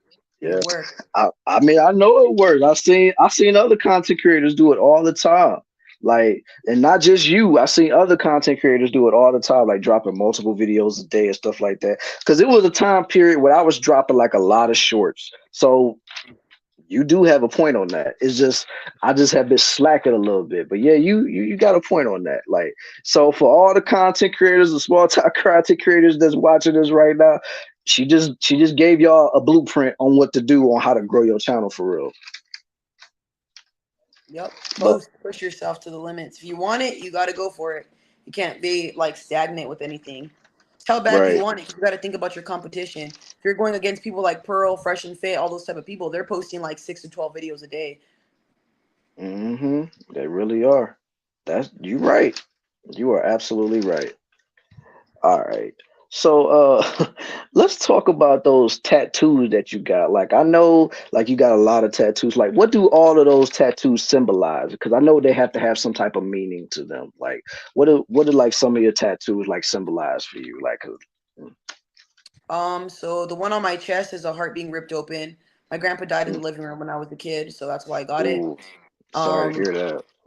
no, it's fine. The Hariath on my forehead is again, it's for my grandpa. It's in a different language. It just basically means a home that I can no longer return to, or Mm-hmm. a home that just will never be the same because that's the only time life ever felt like home. I have a rose on my neck. I have a smile now, cry later in the back of my head because of obviously you show the world a smile, but behind closed doors, depressing, sad, whatever. That was like a past thing. I have LA on the back of my neck. So I'm from LA. I have Mm. The World Is Yours. I used to watch Scarface with my grandpa. That's our favorite movie.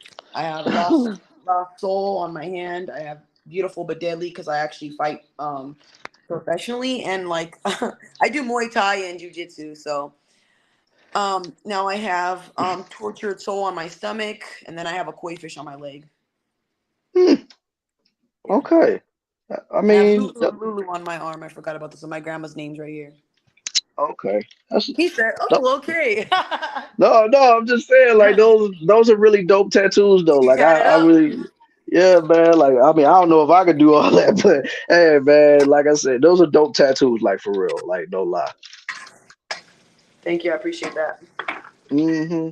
And I could just imagine the one that symbolizes your grandpa dying in the living room. I just know like whenever you look at that, like it probably is just like ooh. But at the same time, you probably still got those great memories of your grandfather, so it's like it's not really, you know, it's Yeah, not and really I'm 20. bad. I'm 28 now, so I got that when I was like 18 years old. So the feeling that you have compared to before now, I look at things from a different perspective. Like I said, I used to look at things in a negative light and be very like damaging and sad and miserable about like the way my life was. But now that I'm older, you have to embrace what you have.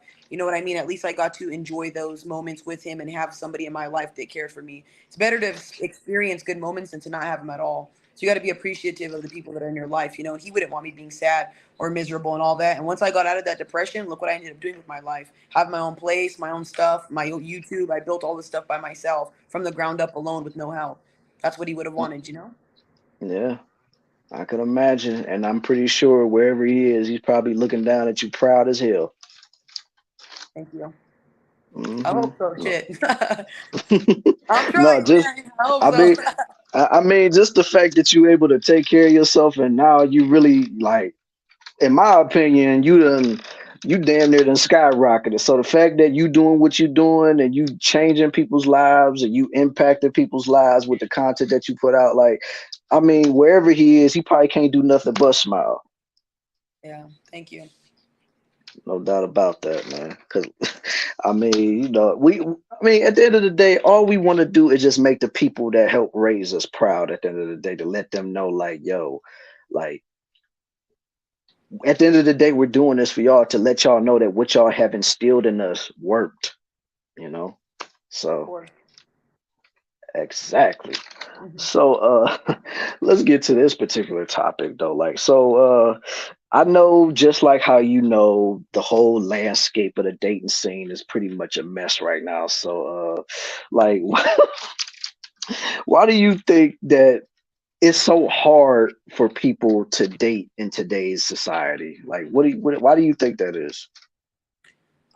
One, social media, retaining too much information, and nobody's healed. Everybody's not over their ex. And another thing, I feel like a lot of men and women, secretly, and I know this for a fact because I've been around men and women, they either hate the opposite gender or they don't know enough about the opposite gender or they're very selfish. Not everybody, but just some people. If you're a selfish person and you're not ready to compromise, you're never going to be able to be in a relationship. And a lot of people, they don't even believe in love. How can you go out into the world wanting something you don't even believe in? That's like me saying I want a real man, but I've never experienced a real man or don't know what it is. I'm going to come across a real man and self sabotage or treat him like shit because I'm used to Tyrone's and Ray Rays. Make sense? So I feel like this generation, like, they need to heal. Everybody needs to sit by themselves and heal. Stop drinking, stop smoking, so you have a clear vision of what you truly want. That's true. That's very true. I mean, I just don't. The dating pool that I'm seeing right now, it just seems like day by day, it just gets crazier and crazier. Like it's so many different requirements to where you have to, you know, come to this, and it's always the whole "what do you bring to the table" conversation and stuff like that. And it's like at this point, why can't I just come to you as like the person that I am? Like we getting to know each other.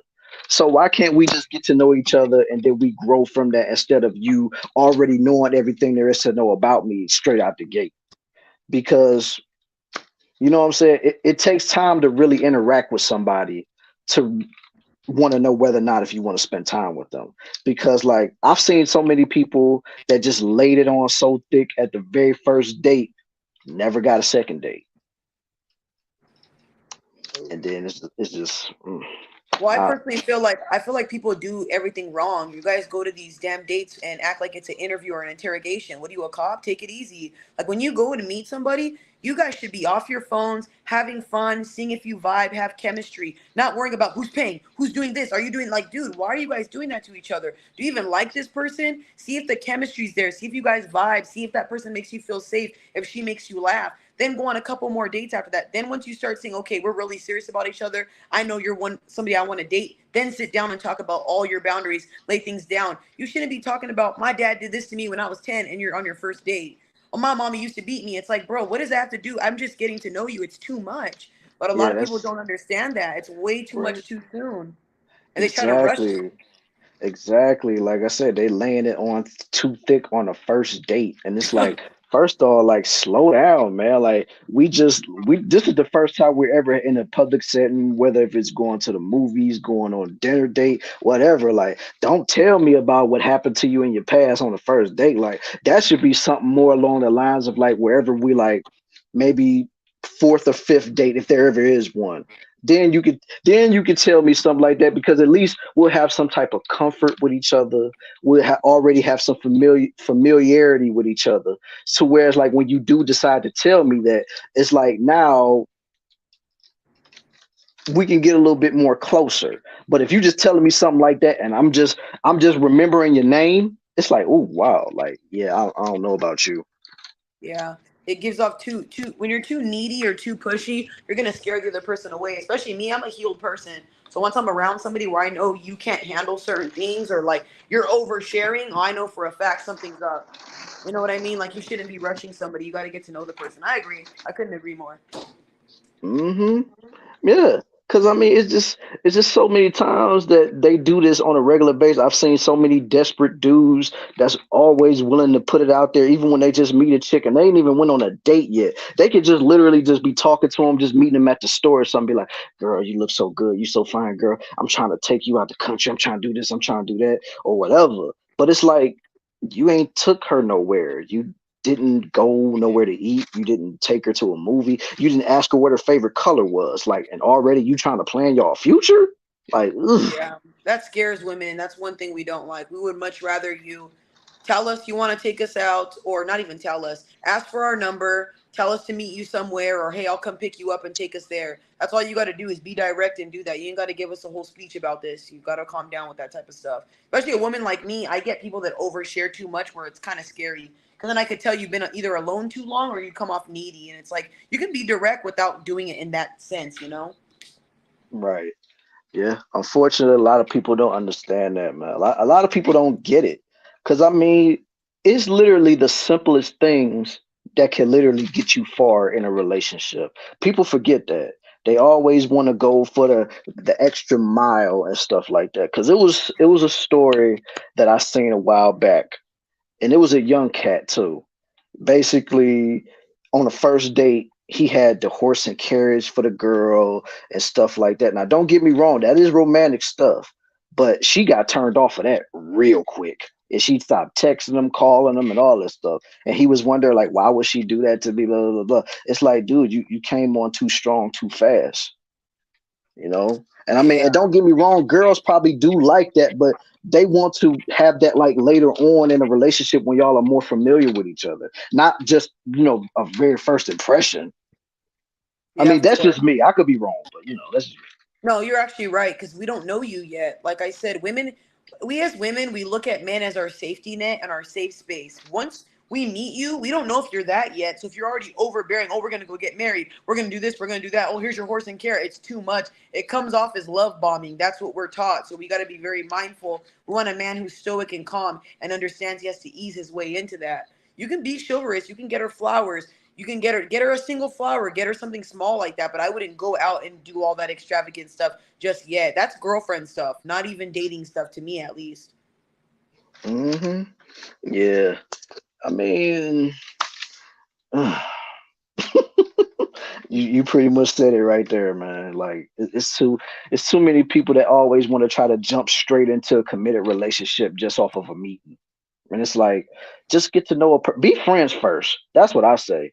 Like, because you got to have a foundation before you try to take it to a next level anyway. And it's just like how I had mentioned on a previous show. Like, whenever you're in a relationship with somebody, and even if you're in a committed relationship, the thing is, always remember your friendship before anything. Like, always remember that you can laugh with your significant other.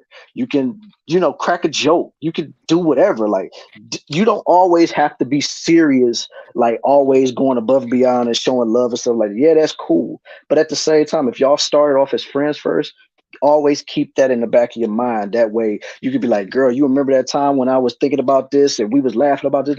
She'd be like, oh yeah, that was funny. You know what I'm saying? Like, y'all Yeah, gotta keep that in mind, because that's what also helps keep the relationship strong, because you already have a foundation. of course. Yeah, I couldn't agree. That's good. Hmm.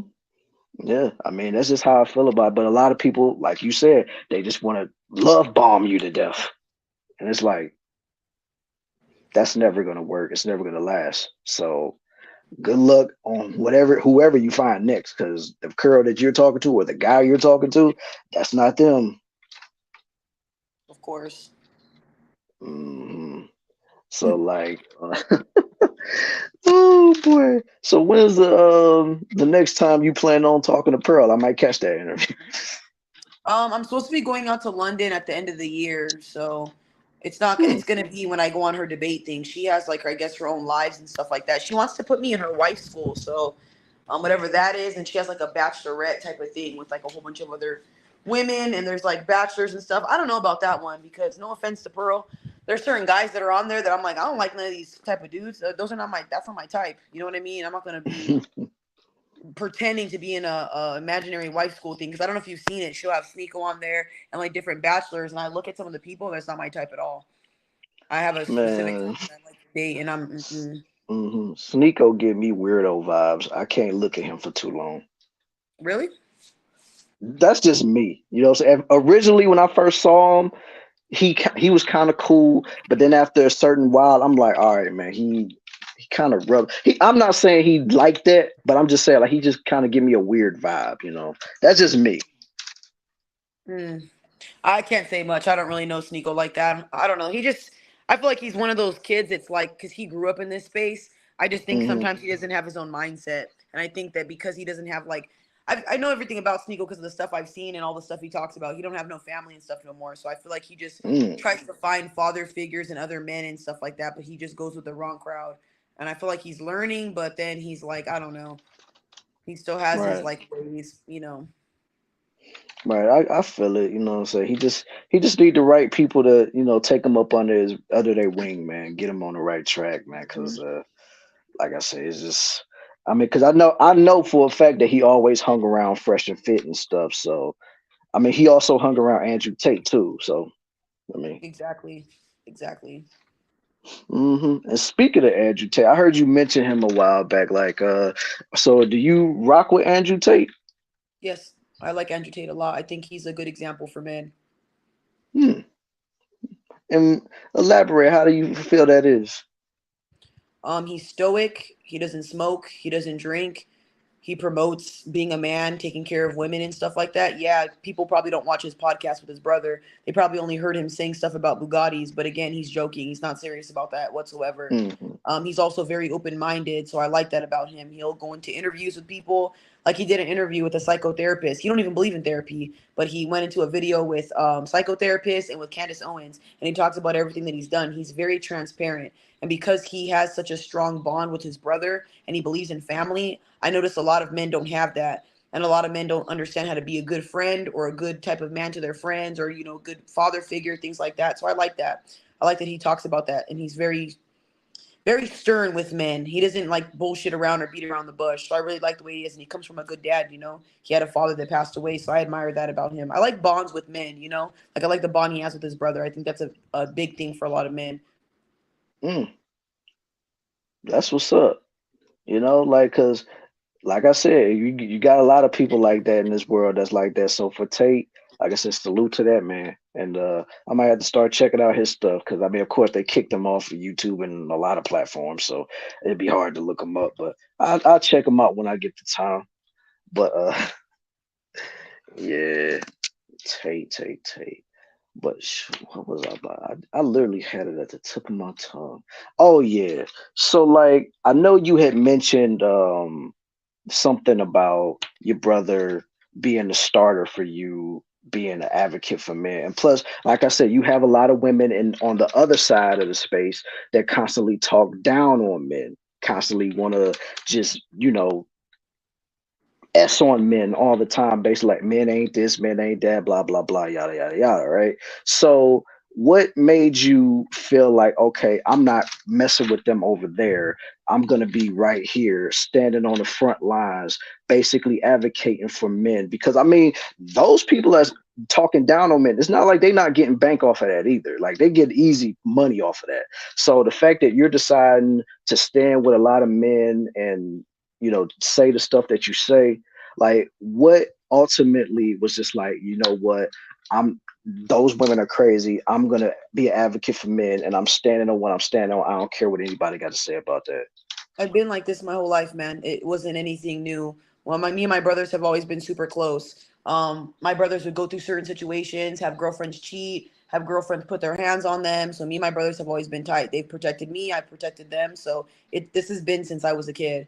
And like I said before, it stemmed from childhood. My mom was a certain type of female. So naturally, when I seen the way that she was as a woman, it made me look at women differently. I've seen women cry and fake cry. I've seen women manipulate and lie. And I see my mom lie and be fake. So I'm like, oh, hell no. Y'all are really like this. So then when I started getting to high school, middle school, I'd get around certain girls. I'm very friendly, like super friendly. I talk to everybody. Girls don't like that crap. For whatever reason, you flirting with all the guys, you this, you that. Okay, whatever. So as I carried on to my daily life, I'm just naturally like that. I've always defended my guy friends. I've always had my guy friends' backs. I've always seen the perspective from what it is. Now, don't get me wrong. There are times where men are wrong, obviously, but a lot of the times women flip the script on what's really going on in this world. So when I started seeing social media, it's like, damn, y'all be doing this shit on social media too? There's no way. And then like from being a bartender, a lot of women will say certain things about men, but they get free drinks from guys. You know what I mean? They still talk to guys. You know what I mean? So I don't Hmm. know. I've just always had this type of mindset, and now that I can be on a platform talking about it, it's just everything that happens in daily life. This feminism stuff for a lot of people, it's been going on for a while, man. Women have been against men till the dawn of time. I don't think it's been as bad, but women have definitely been manipulative. Women have definitely been, treating men like crap. It's just getting worse because of social media and because now it's a trend. Every woman now is a woman empowerment and let's hate men misandrous type of chick. Yeah, social media definitely gave a lot of those women a megaphone. Yep. Cause I mean, it's just to me, it's like y'all really complain about guys so much, and a lot of these feminist women, they always come into spaces like men's spaces to talk that rhetoric. But it's like if you don't rock with us, you don't like us, or anything like that. Why do you keep coming over here to talk to us? Why do you keep Exactly. mentioning us? You know what I'm saying? It to me, it just doesn't make any sense.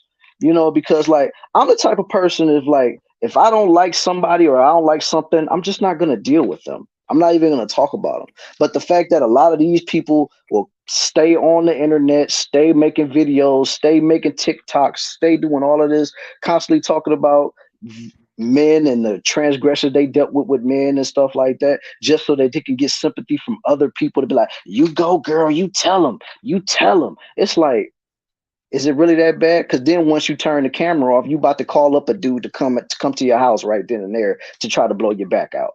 So I'm weak. Oh, but it's I'm, true though. That's exactly how it goes. That's why I don't understand it. But again, you have to understand, and I've realized this a long time ago. A lot of women grew up different. Women grew mm, up with a lot of moms and no fathers in their life, so they got to see what their moms dealt with. They got to see what their sisters dealt with. They got to see what the women have dealt with. So I'm not taking away what they go through because there are shitty men out there. I'm not gonna sit here and say there's not.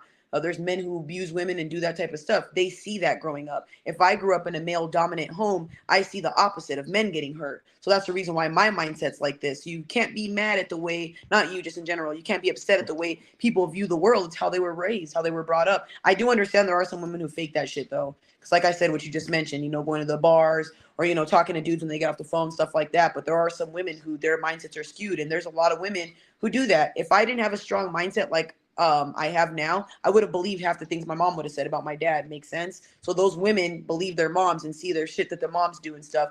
And it's monkey see, monkey do. It's who you're taught by too, who raised you. that's very true. It definitely matters who was the one that was responsible for raising you for however many Yep. years they had you. That's a definite fact, and that's also like I always think about it, especially with the quote unquote son husbands too, because a lot of them are raised by like single mothers, and a lot of those mothers they don't be raising them as trying to be men. They trying to raise them to like be their husbands and stuff. And it's like, oh my God, I see it all over social media, and it's just like that's a little boy.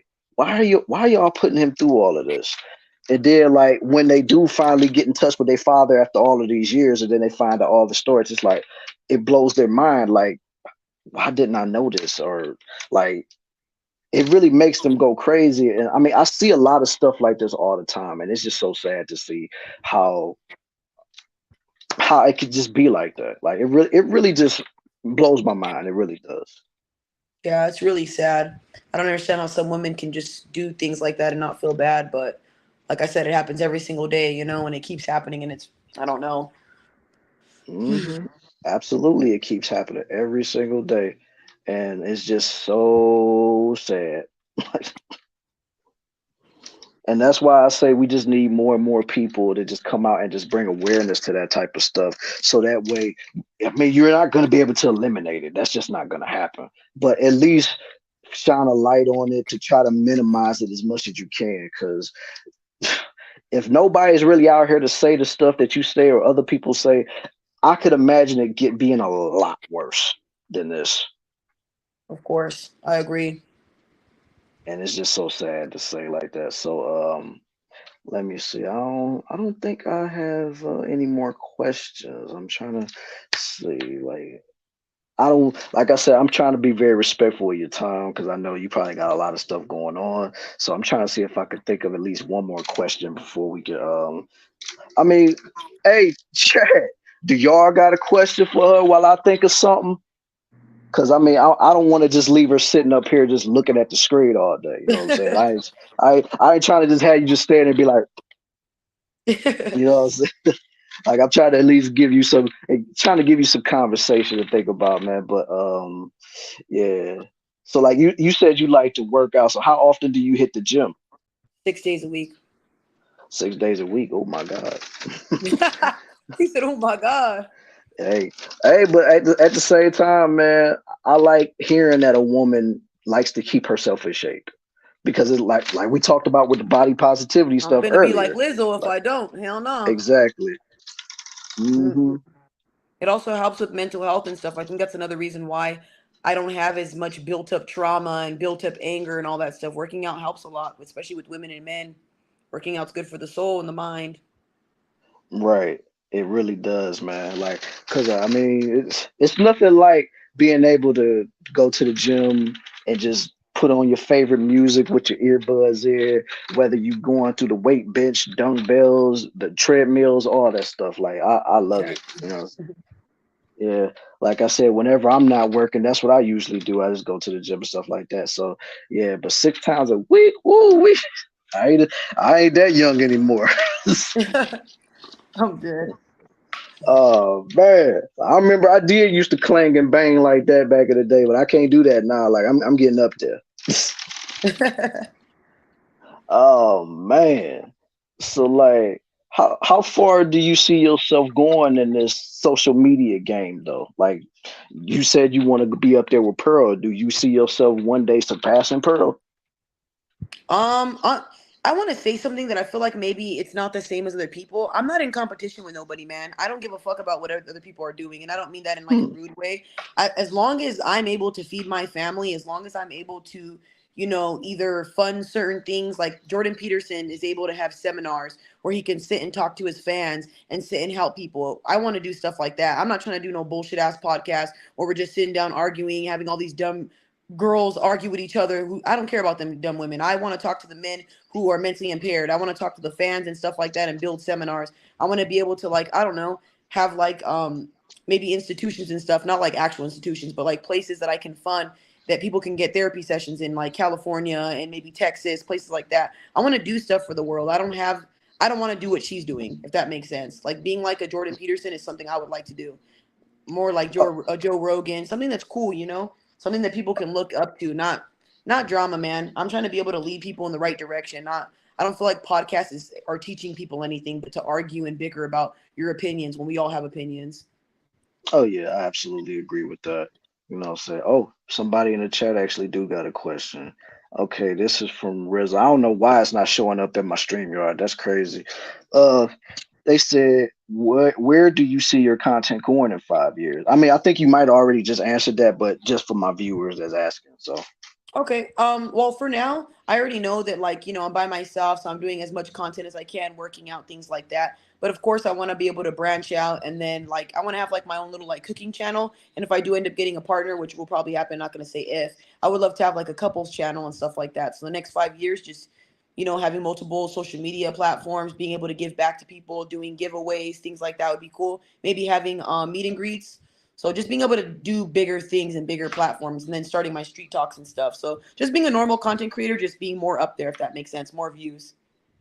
I absolutely agree with that. I hear you. It's just baby steps. So yeah, Yeah. I absolutely agree with that. All right, like somebody already said, there's a bunch of questions in another chat, but like I said, I don't. For some reason, I'm not seeing it in my StreamYard. I don't understand why. Like it was coming up for a minute, but then it stopped. You're good. You're good. Right. Let me see. Let me see. Like I said, I don't want to. Like I said, I don't want to keep you sitting there like that. You know what I'm saying? 'Cause like I said, you're my guest for the night. I don't want to just leave you sit like, oh my God, can this dude hurry the hell up? I'm weak. Okay. Oh man, it's super chats over here on another channel because right now I'm simulcasting it too. So let me see. It says the Gold Eagle 99. You're not reading the chat swag. I had a super chat question for TayTay. No word. Dang man, God. Yo, hey, Go Eagle, if you still in the chat, man, just say it in the chat, man. I'll read it if you pop it up. I'm in the other chat right now looking. So if y'all got any questions, typing it over there. I'm watching. Yeah. Like I said, man. Like I'm pretty sure it has. I don't know what he had to say though. So let me see. What is? Oh my God. Okay, my boy Happy Life has a question, and that's a crazy name. Okay, Happy Life says, "Killer Swag, what is Tay's overall goal when it's all said and done?" I think she already explained it. Yeah. My biggest thing is to have a family and stuff like that too, man. I was raised in that type of Hispanic household thing, so the whole business standpoint is cool, but I ain't trying to be like Pearl. Pearl, you can see this is her lifestyle. That she's trying to be a podcast till she's 80. I'm trying to have a man and a family. The hell? What the hell is a podcast gonna do for me later when I'm old as hell? Exactly. I mean, it's cool, Exactly. but no, I want a family too. That's like my biggest thing right now, at least in the next 5 years. Oh yeah, yeah, sure. I mean, at the end of the day, isn't that what we all want? Is just to settle down and have a family and just Exactly. grow old with that person, man. Because I mean, don't nobody want to be single forever, and don't nobody want to like be so engulfed in their work, no matter what anybody says. Because I'm pretty sure, even for Pearl's sake, if she had a dude, she probably wouldn't be so enamored in this as much as she is now. It's just right now she doesn't have anybody. But if she had a special somebody, who's to say she might end up start empowering more of her assistants to do some stuff. You never know. That's true. Okay, let me see. Now, okay, here go the question right here. Yeah, I just wanted to know how important does she think Reiki plays a role in a person's therapy if she believes in that. Basically, like I guess Reiki therapy, kind of like I don't know when they just pluck. I ain't big on that, so I don't know. Yeah, I was gonna say Reiki therapy. What is Reiki? Basically, what is it? REIKI or something like that. I can shoot. I don't.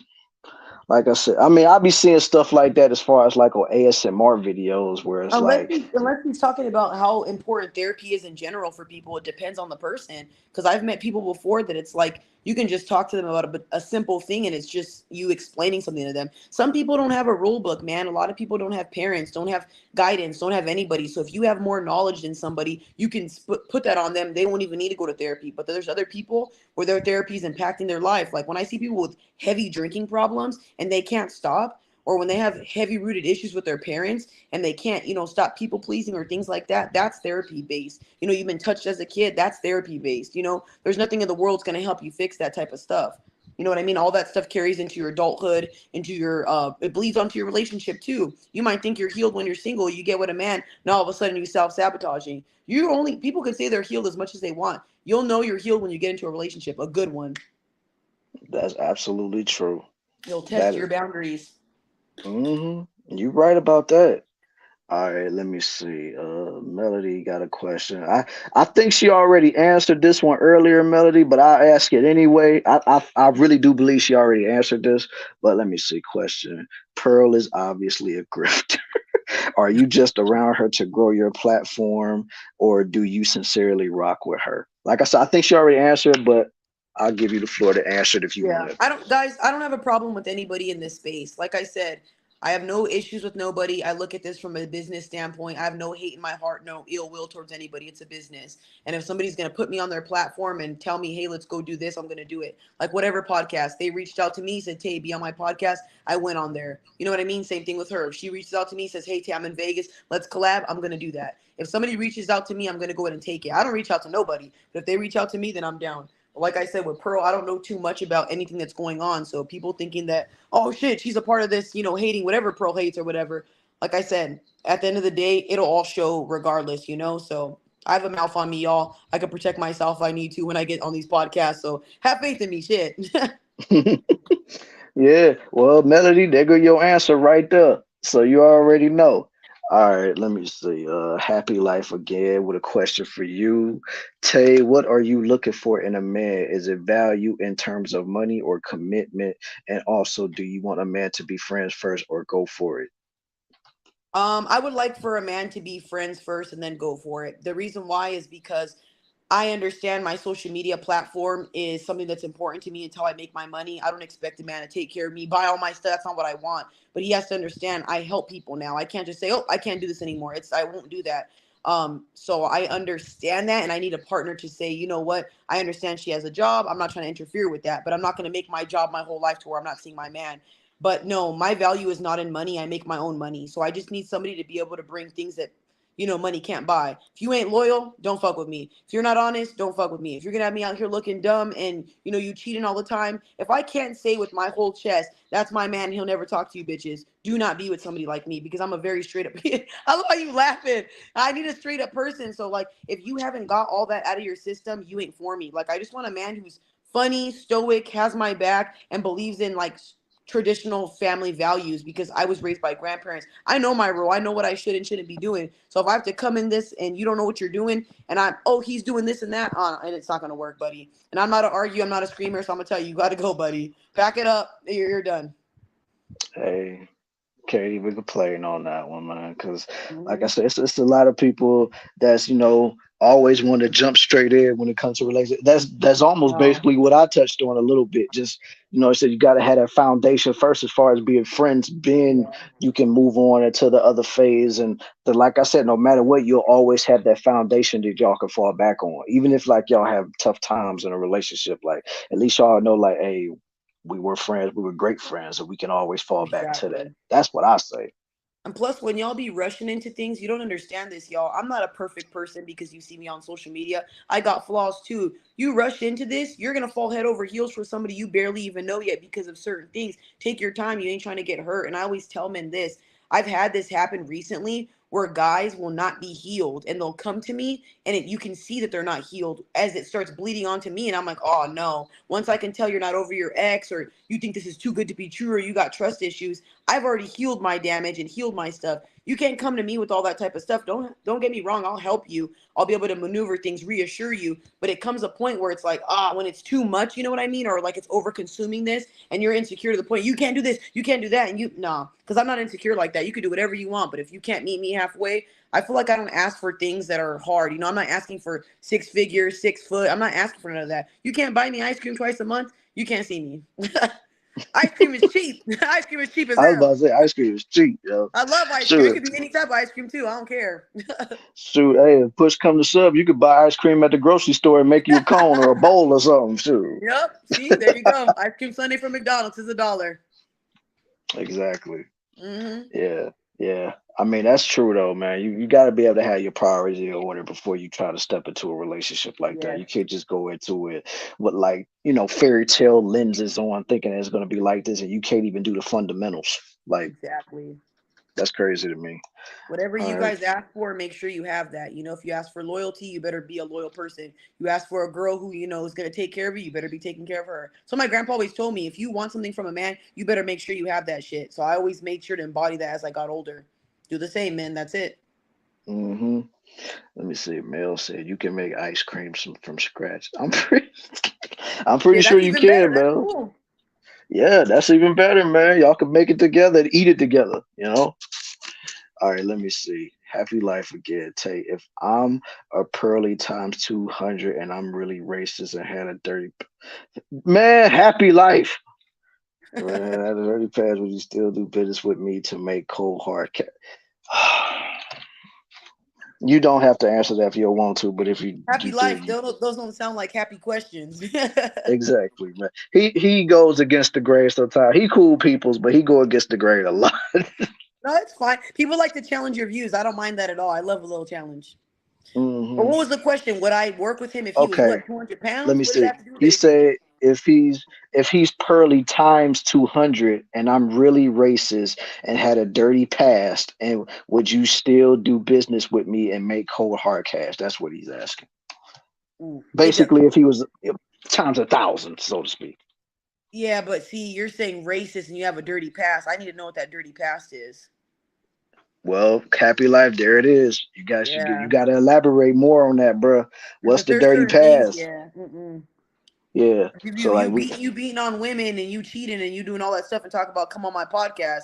I don't know about that one because I don't want. If it's a podcast, it's different. But if it's me and you meeting one on one, like how Sneeko and the Red Pill people be hanging out. Like if I was in a Yeah. room with them chilling, you wouldn't catch me with them. I'm sorry, I don't want that rep. But if I'm on a Right. podcast, I'm there just like everybody else as a guest. I'm not hanging out with these people going to dinner. There's two different things, y'all. So no, if it's not a podcast, then no. Yeah, absolutely understand that. Like at the end of the day, it's business. Like you're Yes. just going in there to get your name out there, get your brand out there, get your message out there, and then once it's over, said and done, when you go your way, they go their way. Yep. I feel like the only thing that makes somebody bad, and I tell people all this time, judge me when I get on that podcast. If I'm on that podcast and they're bringing up racist topics and I'm going, yeah, yeah, and I'm agreeing, then you could be like, damn, this bitch was a liar the whole time. But if I don't defend myself, you have to see how people are before you guys put them in that box of like, oh, they're like everybody else. People want you to be bad so bad or fuck up so bad. Like, have faith in somebody. Have faith in a sister. God damn. Okay, Believe in me, okay. y'all. Yeah, yeah. Shit. I mean, you got to, yeah, just like you said, you just got to wait and see. Don't just judge just because you see them going to a Exactly. podcast or something. Wait and see what they say on that podcast because if they might say something that you rock with, and you'll be jumping the gun, be thinking like, oh, they go to that podcast, you side with a red, you coon, you this, you that. But then when they actually listen to like, oh, wait a minute, she They could actually be went going to off on that person. Yeah. exactly. You know what I'm saying? Like you never know. That's why you gotta have a wait and see approach. Right. Hmm. All right, let me see. I got a question right here.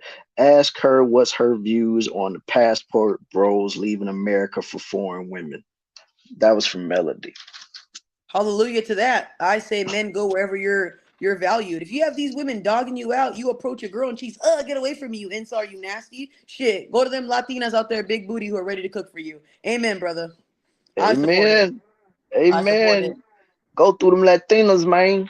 Yep. They say in Brazil and all that. and the Philippines are where it's at. And I've been seeing a lot of good videos of men out there getting fucking 5-star meals. These women are kissing them on the cheek, taking care of them. Like I said, if you're gonna be valued somewhere, go there. You know, why stay somewhere where nobody loves you or nobody cares for you like that? And I don't mean that in a disrespectful way. You know, you want love. That's Oh, what the goal is. exactly. You know what I'm saying? And I had mentioned something a while back because somebody had brought up the whole passport bro situation, and I was just like, I'm basically of the same sentiment that you are. Just like go Hmm. where you're loved, go where you're appreciated. My thing is like when you're a passport bro, just go and have fun. You know what I'm saying? Go see the world, go see different cultures. Like now, if that does happen to where you find love overseas, don't just deny it just because it's overseas or whatever. Like, because I mean, you can't deny your blessings. You know what I'm saying? Exactly. So that's why I say I'm not saying that you should be going over there to just straight up look for booty, but at the same time, like if you happen to find it while you're over there, I'm not gonna tell you to turn it down. Exactly. You know? It said leave it for better women. Exactly. Y'all heard it straight out of her mouth. Leave for better women. Because, I mean, at the end of the day, none of these women are going to take these dudes being disrespectful to them. So why should a man take disrespect from a woman like that? Especially when he didn't do anything to deserve it. Like, that's just my thing.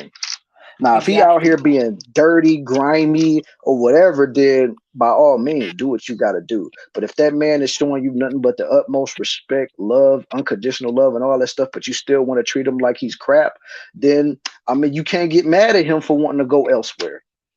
Exactly. I always say You that. know, Go where you're loved and treasured. And I don't know if you've ever heard this saying before.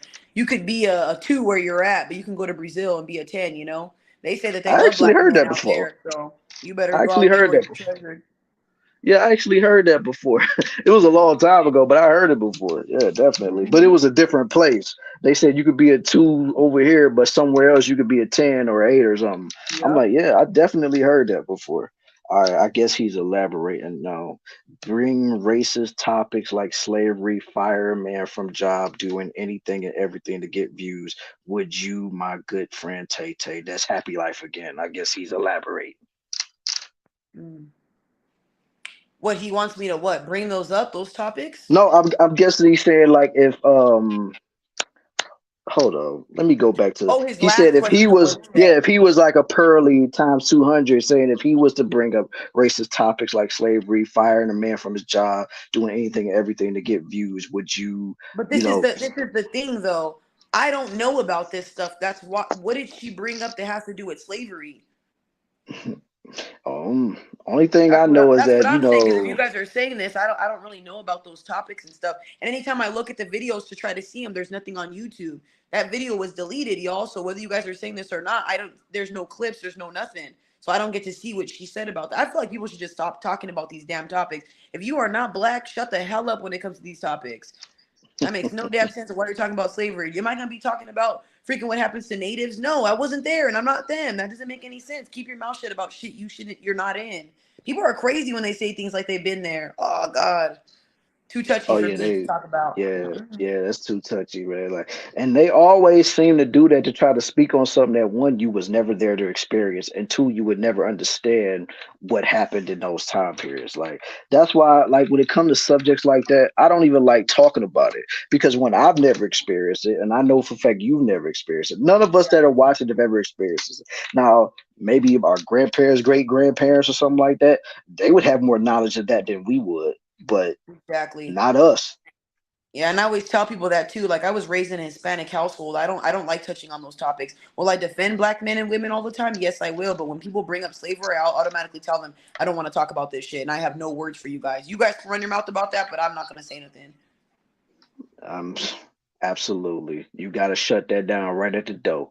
Because Yep. once that word comes up, get out of You here. better not even laugh, mention nothing. You better just keep your head down or walk out that door and just don't even say nothing. Yeah, you better. You better. Also, real stuff.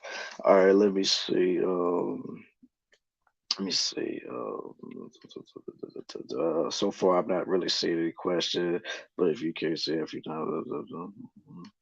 Okay, but if you can't say if you're not black, don't speak on it, but you want to have those same conversations with those people.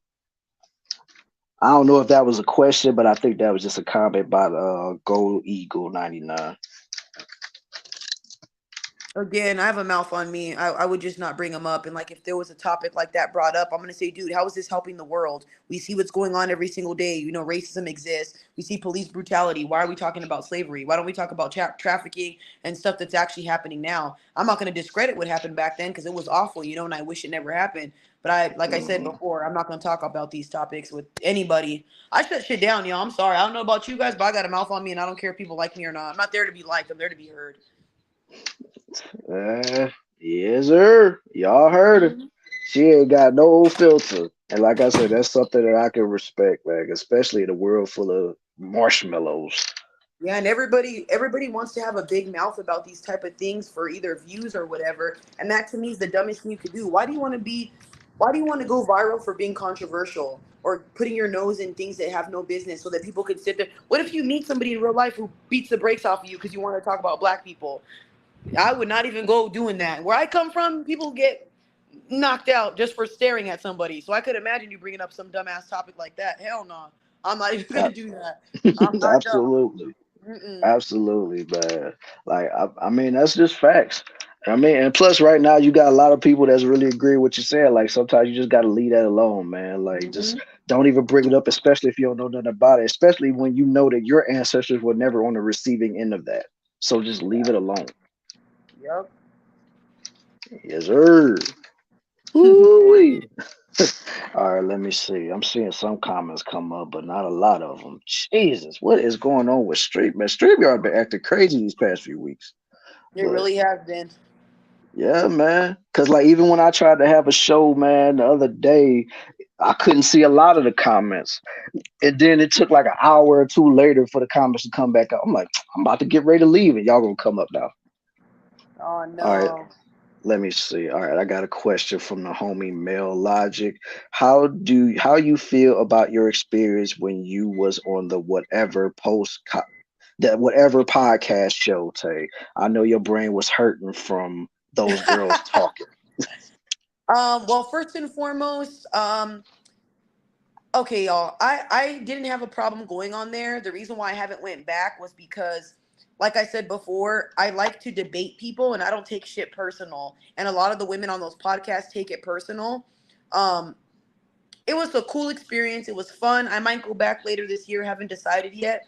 I just don't like debating women. You know, they're really stupid sometimes. I'm just gonna be honest with you. They talk about the dumbest things. They contradict themselves.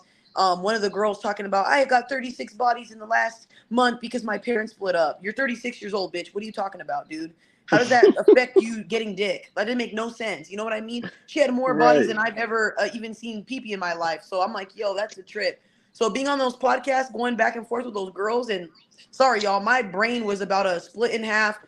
It was annoying even being on that podcast. And that one girl constantly cutting me off. It was like, to me, I got to a point where I'm like, yep, all right, you can have it. Your last two brain cells can fight each other. I'm finna just sit here. And I was waiting till the time just went by so I could go on home. I didn't even care that much to be. I just wanted to be heard, say my 5 little seconds, and I wanted to be out that B. It's annoying being on there. They just want to argue. Yeah. They're just trying to do everything they can to get the podcast over or get themselves over, their social media followings up and stuff like that. Like, I mean, I don't see how you. I mean, I know you said you wanted to do it because you want to be heard, but honestly, I don't see how you did it. He said, ooh. Yeah, so I don't know. And I'm supposed to be going back there or whatever because there's a girl that's on there who I haven't been on there in a whole like year or two. And this girl has made like 3, 4 podcasts already mentioning me. So people are like, Tay, she's mentioning you, Tay this, Tay that. But apparently she wants to box. And she said, damn, Tay can fuck me up. Tay can beat me up. I'm like, she wants to box who? Me? All right, that's fine. I'll do it for $1. You ain't got to pay me I, shit. I wouldn't recommend that. So if That's what I I don't said, know, but if, let's do it. I don't know if you watching, girl, but you better leave that alone. Somebody that know a thing or two about Muay Thai, you better leave that alone. You don't want that smoke. I even told them, I'm like, you know what? I'll be fair. She can hit me 5 times. I'll just take it. After that, I'm beating the brakes off you. I promise. Ooh, make sure you post it online so I can watch it. I'm dead. I'm weak. Oh man, he said Tay was about to put the smackdown on them bubblehead girls. Not Yes, bubblehead. you I'm were. weak. Yeah, he said bubbleheads. Oh man, he said, "Oh Tay, how you feel about how women that are over support the Transformers now complaining about what they started?" No, Ooh, that's what you get. You wanted to support all that. Hey, now you got them in your fucking bathrooms, in your shit. That's what you get. You got to understand this. Men are naturally competitive. So when they come in our space and dominate shit, they're doing what men do. They're men biologically. That's all I'm going to say. So what did you expect? Come on now. And then there's, sorry to say this, it's not even funny, but there's even a situation that happened out here where a transformer R-worded a 7-year-old girl in the bathroom. So thanks a lot, ladies, for wanting to share fucking bathrooms with damn men. You should have left that shit Huh. the fuck alone. Now look, what are you gonna do now? And you can't even fight them because they're gonna beat the brakes off you because they're dudes. Like that one dude who fought a chick and he knocked her in the head and cracked her skull. Now they're gonna be in our sports. Have fun, because men are naturally dominant and naturally competitive. Now they're gonna smoke us out because of y'all. Mm. Crazy thing is, I think I heard that story of what you just mentioned. That was Mm-hmm. nuts.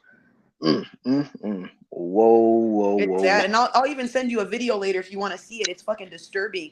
There's a This don't even look like a transformer. It looks like a man with a wig on. He's sitting in the bathroom recording with the heart on. Oh, what? Yeah, a whole hard on. And I'm like, yo, what the hell? I don't use public restrooms. I'm sorry. I use the restroom, go where I gotta go, come back. And they have unisex restrooms everywhere. I will never but you gotta carry, ladies, start carrying something. If you don't know how to use a firearm in Vegas, it's legal. So I suggest you get a nice little, Glock. Yeah, definitely send me that video because I mean, I want to see that crap because that's I just will. wild. Yeah, that's wild. Maybe you can review it on your page. It's pretty disturbing. Like, it's kind of sad. I mean, he got a dress on, but he's literally just staring at the girls while his, private parts are hard. And I'm like, yo, what? And somebody's recording him, but I'm like, why are you recording him and not saying anything? And he's recording other girls in the bathroom. See what I mean? So Hmm. some of them are just using it as an excuse to go in there. Y'all should have never wanted to share bathrooms. Who invented this Hmm. damn thing? That's crazy. Right. Oh, Melody says she posted it on her shorts a while back. I think I remember seeing that too. That thing that looked like a dude with a dress on, and he just stood there with a little woody just sticking up. Yeah, all I do is I talk about a lot of these topics, man. That's like one of the main things I do. I try to bring awareness to these things. Oh wow, yo, that's nuts. Yeah, but yeah. And then okay, Melody said, "How do you feel about people calling them real women?" Like I said, you can say whatever you want, but you are literally copying the blueprint of what real titties and ass and stuff look like. Have fun. You're never gonna have a real starburst. You gotta put lube in that thing and dilate it and all that. You're never gonna be a real woman. That's why y'all be fighting to the nail when we say Joanna man and stuff, and you guys be getting worked up because you're not a real woman and you know it. You ain't finna get mad at me because you look like a man with a wig on. I'm sorry. All the surgery in the world ain't gonna save you. You're never gonna have kids, so have fun. Right. You know, okay, but dude, Mel, I tell dudes now they have to be careful who they breed with because they could be breeding with someone that support their son to do that. Shaking my head. Mm. Oh That's yeah, I true don't believe though. in that. That's true. That's That's true. actually that's bad. Yeah, because I mean, I had mentioned this before, like on another show, and they was talking about how it was a mother that basically was grooming her son to be like a girl, like no lie. And I was Oh like, my Lord god. have mercy, yo. Yeah, stuff like that just sickens me because women will sit here and be like, "All the men in the world are feminized, but here you're a girl." Like, what? I don't even want them to hear them even say that stuff. When every man turns feminine and all that, y'all gonna be complaining when there's no men to defend us when we go to war and shit. Thanks a lot, ladies. So they already starting to holler right now. Where all the real men at? Where they at? I'm like, they choosing to go overseas. And they staying away from y'all because you guys are tainting up the world. Men can't spot Yeah. the difference from what women are anymore. That's why I say it's good to have platforms like this, like mine, so men understand we're not all the same. But I understand how men feel. They can't spot the difference from what women are against them, what women are for them. And look, it's getting so bad. And a lot of women don't have their own mindset and a mouthpiece. They go along with a lot of stuff. Now I'm seeing a lot of women finally speak up about the transformer thing and speak up about the bathroom thing. But what was it taking? Little kids to get, hurt in the bathrooms and stuff like that for you guys to finally speak up. I don't have a problem with the LGBTQ community. There's nothing wrong with them. Like my best friend, she's a lesbian. It doesn't bother me. It's just the ones who are trying to create negative spaces for us. Like why should we have to be scared to go to the bathroom? There shouldn't be dudes in the restroom. If you haven't got your assignment surgery and you still look like a dude, you look like Brock Lesnar, why the fuck are you in the girl bathroom? That Not makes Brock no Lesnar. sense. It's true. You look like Mark Henry in our bathroom talking about I'm a girl. Not Mark It Henry. It's true. I don't understand it. Hey, I I feel honestly. you though, man. But the Mark Henry, I can just imagine right now they going into the bathroom and you see that thing still like, that's what I do. I'm dead. Brock Oh Lesnar. man. Oh I'm dead. man, that's nuts. Gonna be F5 and them ladies in the bathroom. All right, let me see. All right, Melody said, tell her I have a platform speaking out. There's more out there just like you, Tay. That's my co-host right there, basically saying that she's another one that's right there along with you that's speaking out against this stuff. Nice. I appreciate that. Like I said, send me your link, or you could send me her link through my email and stuff, and I'll follow her if she has a YouTube or your guys' YouTube. Oh, I would definitely do that for real. But show that sounds good. Shoot. Matter of fact, I will. Yeah, like once this is all over, I will make sure to shoot all of that to you later on. They all For laughing at the sure. Mark Henry. Oh man, somebody go get. I should have never said that about Mark Henry. Now everybody talk about it in the chat. I'm Okay, dead. let me see. Happy life, robots, trans, glaze, society is dope. Happy life. What did I tell you about using certain words? I'm dead. You can't be using certain words in the chat, my boy. Like, come on, man. You know better than that, man. You my guy, man. But don't be doing that, man. Yeah, yeah, that's right, Hustler Muscular. Next big thing, man. You gonna be getting Suplex City in the bathroom. No.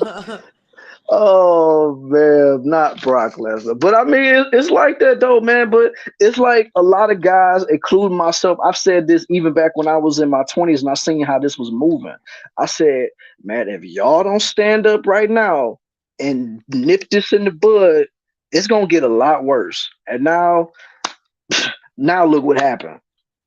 And It's then a gone lot of women be bad. looking at, and a lot of women be like, "Man, I don't understand how I got like, well, y'all was championing this, talking about, yes, that's my sis, that's my sis. I love her. Yeah, that is my sis. We ride together. We do it. Da, da, da." Yup. Now look at you. That's All I crazy. could do is just laugh. All I could do is laugh. It's like I don't want to see women getting attacked like this because, like I said, I am a heterosexual man. I love women all day, every day. But it's just the fact, like when I see stuff like that going and you choose not to listen, and then now it comes back to bite you in the butt. It's like, what do you want me to do about it? When I basically told you what was going to happen. That's why they say men think with logic and women don't. Men have been telling Hmm. women for the dawn of time, stop doing half the things y'all be doing, and everything's turning back. Like even feminism, it's gone too far. Everything has gone so far to the point where it's like women don't know how to just do one thing without being extreme. Now look what happens. Jeez. Now all the stuff can't be undone. Once you go that far, it's hard to change it. Especially once you do things to men, they got their mind made up. They either don't want to date or they're going overseas, and that's bad. Yeah. Or either they go overseas or they start dating interracially. It's one or the Yep. other. Cause Yep. I mean nowadays, I don't watch a lot of television, but when I did used to watch it, all I kept seeing was a lot of interracial couples being on these commercials. Whether if it's a white man with a black woman, or a black man with a white woman, or Latina woman, or whatever. I'm like, they don't even really promote black love no more. I'm like, Man. wow. And like I said, and that was back when I did watch TV. Now I don't really watch it. The most I watch is maybe YouTube or something like that. But other than that, I don't really watch TV. But when I did, that's all I ever saw was just nothing but interracial couples. You will occasionally see like an all white family or all black family or all Latino or whatever. But nowadays it's like they mixing them together. It's like you're really making it obvious y'all don't want us to be together. Like, Exactly. but it's just funny to me when people do that. You know what I'm saying? And now, like I said, when women get mad at dudes, especially a lot of black dudes that be messing with these overweight white women, they be like, "How do you gonna be messing with her? She all big." I'm like, "But maybe she just treated them better." I don't think it has to do with looks. You know what I mean? I Mhm. understand men like looks and stuff, but I'd rather be with someone who treats me nice. That's not complaining and down my throat every day. Damn, That's women what don't I'm saying. understand that. That naggy That's stuff is annoying. that's what I'm saying. Like a lot of people, a lot of men just want to get treated better. You know what I'm saying? Because not a lot of dudes are just gonna. I mean, don't get me wrong. We all wish we have a dime on our arm, but if she's constantly in our ear, like, it's like, get out of here. Yeah, you ain't gonna want that. They ain't gonna want that, man. You just like most dudes are just gonna want it to just hit it and quit it after that. Like, and it's just like, okay, like whenever I want some more, I'll call you. But if you trying to talk about wanting a relationship, leave me alone. Like, I'm not doing that because I'm not about to listen to you jamming all in my ear all day. That's not happening. You know Exactly. what I'm saying? Now you could jam in my ear when we, getting it in, but when it's like time for you to actually talk real stuff, you could go out that door right there and let yourself out. Agreed, I'm just agreed. all right, all right. I don't. Okay, Happy Life. Okay, this is a lighter question. Happy Life. What is her favorite cartoon from childhood that she still watches now? A cartoon that I still watch now. Um, I wouldn't say I really watch cartoons. I read comic books, so but I'm trying to think of a cartoon. SpongeBob is probably the one thing I could still watch to this day without getting annoyed. That, or I don't know if you guys remember with Mark Hamill and the Batman when we were younger. It's like on Channel Five. Oh yeah, I I love could watch that that any day. I Batman. could watch any Harley Quinn thing or Batman. I like that. Man, that was my show back in the day, that Batman. I used to watch that every day after school. Like, I Same. love that one.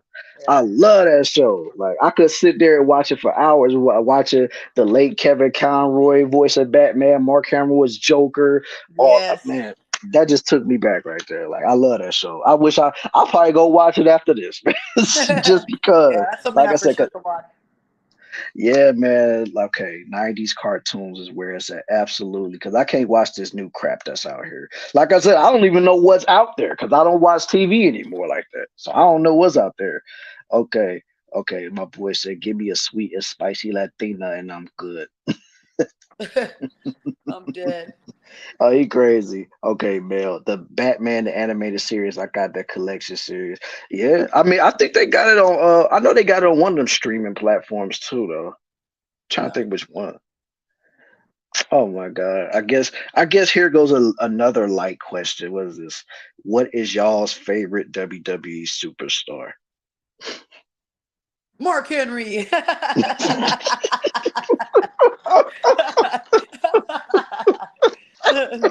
I'm sorry. I'm Oh, sorry. Okay, mine would have to be um either Randy Orton, Roman Reigns, or Eddie Guerrero.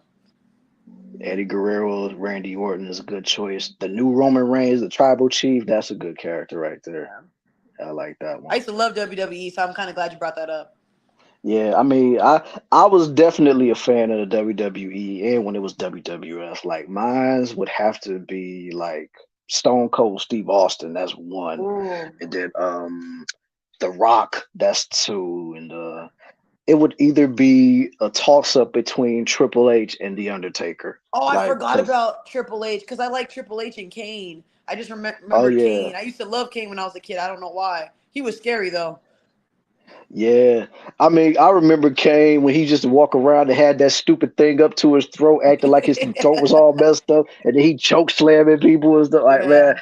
man, that was the days. I love those days as a WWE fan, man. Like I said, I mean, Mick Foley was cool too when he was doing, Mankind, Do Love and stuff. Like, Yeah. yeah, I love What that about stuff, the man. Hardy guy? Didn't he have colored hair? I forget his Oh, you name. talking about Jeff Hardy? Yeah, never mind. Jeff Hardy, y'all. I switched my mind. He was my favorite. I forgot. I'm remembering everybody now. It's been a long time.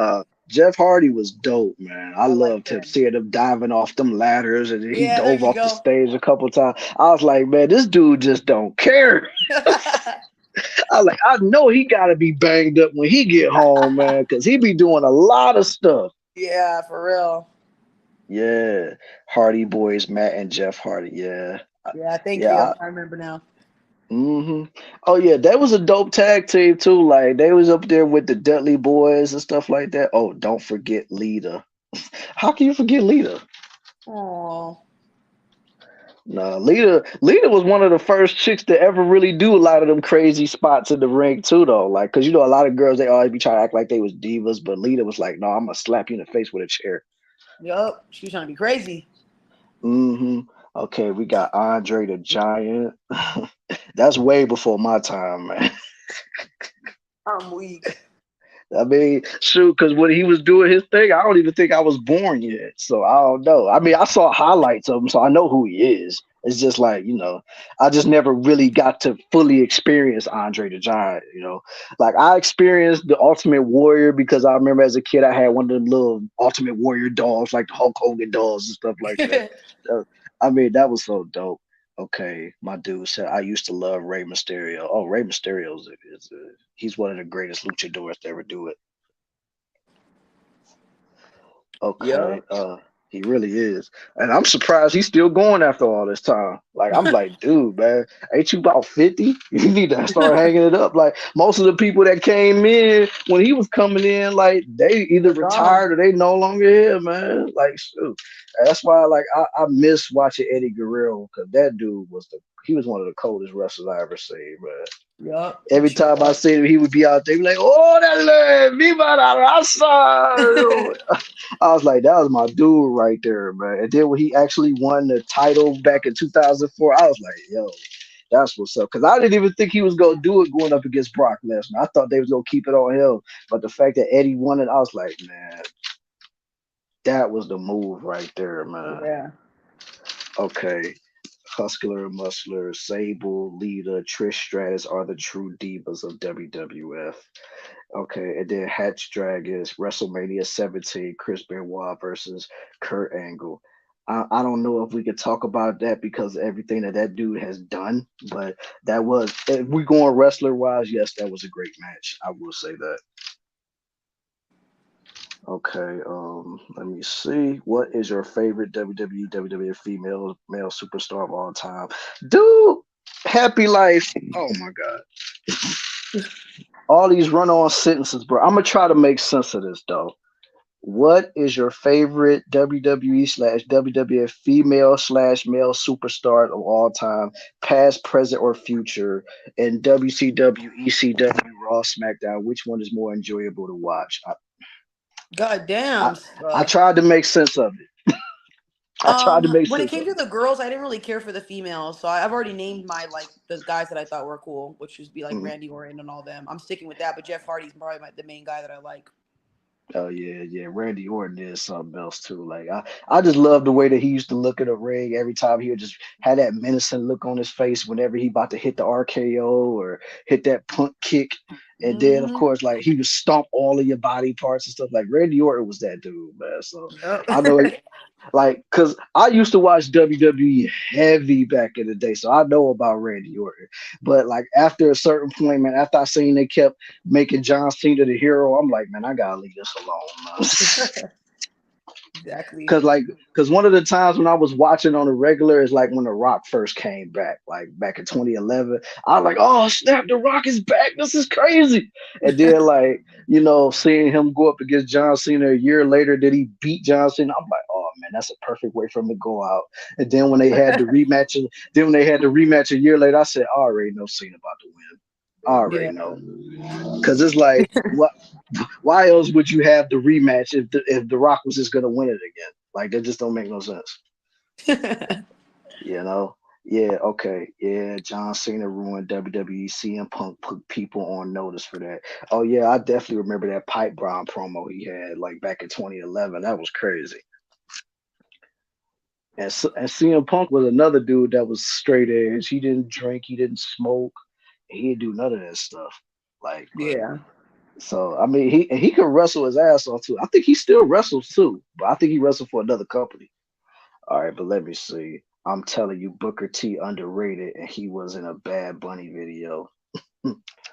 Yeah, Booker T was underrated, man. That Yeah, I was remember him. five-time, five-time, five-time, five-time, five-time WCW champion. I mean, that was him, man. That was the guy right there. But yeah, like, so what comics do you like reading? Like, you like Spider-Man, Marvel, DC, what? I have Flash comic books. I have one that's out right here. It's like stuck to my wall. Oh, And Joker one. I have Deadpool ones. I have Venom ones. I have the Hulk. I have Quicksilver. I have a whole bunch of them. I've been collecting them since I was like 12 with my grandpa. I have like boxes of them in my outside storage. yeah. I used to read comics a long time ago. Like, I had Spider-Man's, X-Men's, all that stuff. I don't know why I Hmm. stopped reading them, but yeah, it was just I used to remember going to the store with my friends, getting comic books every Saturday. So yeah, that was fun. All Good right, let me time. see. Yeah, good times, great times, great times. All right, does she read manga? And that's from RZA. No, I do not read manga, but I do read. I don't even really watch TV. I play video games, I read, and that's pretty much it. Mm. So what video games are you into? Well, right now, once we get off this, I'm finna play the Texas Chainsaw Massacre new game, so I'm finna get into that. Oh yeah, I know about that That's my game. favorite character in the whole entire world. People think it's Jason, but it's Leatherface. definitely. Yep, I even got him. He's posted up there in the back, right there. Oh, I see him. Mm-hmm. Man, my favorite one is Michael Myers. I don't care. Oh, let's I just have him. don't. I, I just don't like how. Oh, there you go. Like a Hmm. little. I don't know what that is. Yep. I was even dressed up like Michael Myers for Halloween last year. Even though I Really. like, I had the mask and the bodysuit on, and plus I had to put the gloves on to cover up the color of my hands and stuff. But yeah, it was just. I Okay. was like, and I was so quiet. They was like, "Oh man," I was like, "Man, that's my guy." And plus, I just didn't like the way they did my guy in that new movie that they had back then. Was that Halloween Ends or something like that? Like, I didn't like Uh, that movie. I haven't seen Halloween's in a long time. I'm not really. My little brother's a Halloween fan. There ain't nothing wrong with it, but I think the last Halloween I seen was the one with Buster Rhymes and Tyra Banks. It's all old as Oh, hell. that was a That's the long last one I time ago. seen. I That was like a that one long time though. ago. Yeah, that was like, was it? I want to say that was Resurrection or something. Yeah, But that's old yeah, as hell, but I like that one. I don't know why. yeah, man. Ooh, yeah, that's a long time ago. Like, I ain't seen that one in years though. But I definitely know That's my what you're favorite talking one. about though. Hmm. I definitely know what you're talking about. Cause like the last one I saw up into the new ones, even though I saw Resurrection, but I saw Halloween H2O. That was the Oh, one I okay. saw. I The think one I seen before one that that one. I think I seen one that's new, but I don't remember what it was. That was my little brother. Like I said, he loves Halloween, so he's like, "You gotta Hmm. watch this." I'm like, "Dude, this motherfucker has not died. He's been alive. Him and Jamie Lee Curtis. Like, bro, it's getting old now." But he gets Yep. mad at me because he thinks Texas Chainsaw Massacre is dumb. I'm like, "Hey, relax, dude. Calm it on Hmm. down, pipe it down." Because I Yeah. love Texas. Yeah. Haven't seen the new one? Yeah, my sister showed me when I went to her house, she showed me the movie of the Texas Chainsaw Massacre movie. Like I don't know how long, like what it just came out. No, no. There's one that came out. I want to say maybe a year or two ago, but it's Yeah, like that's probably the showing one I him when saw. he's younger, and that's the one I Yeah, like because it's like showing yeah, his whole that's life. I yeah, like that's that probably one. the one I saw. But I think I saw another one before that one too. But it was like a newer version of it, and it Yeah, was that's like the one I newer didn't like. people. Yeah, I Yeah, didn't like that. It was like that, on a bus that or some shit. The kid, I didn't like yeah, that. yeah, that was nuts though. Cause I was like, wow, this dude going crazy. But yeah, I seen that one you talking about. That one was good though. I like that one. And plus, I remember watching the old school Texas Chainsaw Massacres too, like from way back in the 70s and 80s. So, like I said, they got a lot of shoes to fill when it comes to those. Yeah, for real. Okay, let me see. That movie is on Netflix. Okay. Chucky is my all-time favorite. Oh yeah, I love Chucky. Like that was my favorite. I remember I had like a My Buddy doll pranking everybody, thinking that that doll was alive, because that's what Chucky was real big back then. Like Chucky was just going around like Child's Play, right? The Of movie. course.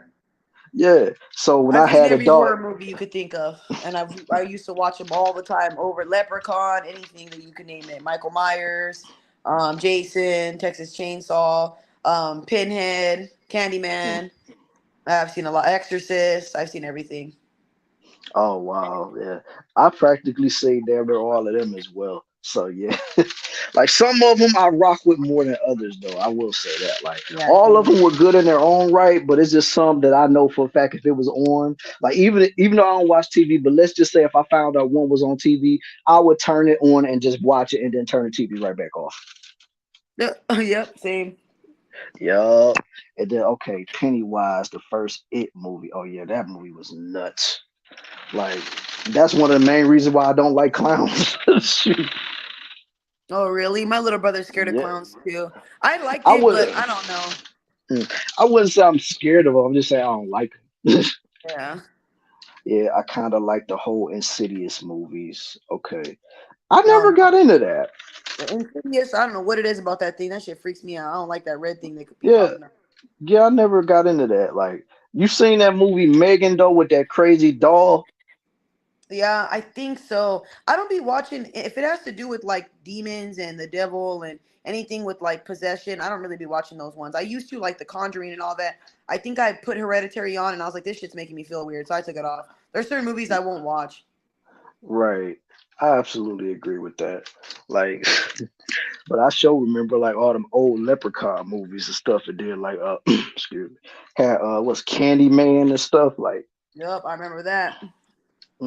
I used to love Candyman. I never seen the remake though. Me either.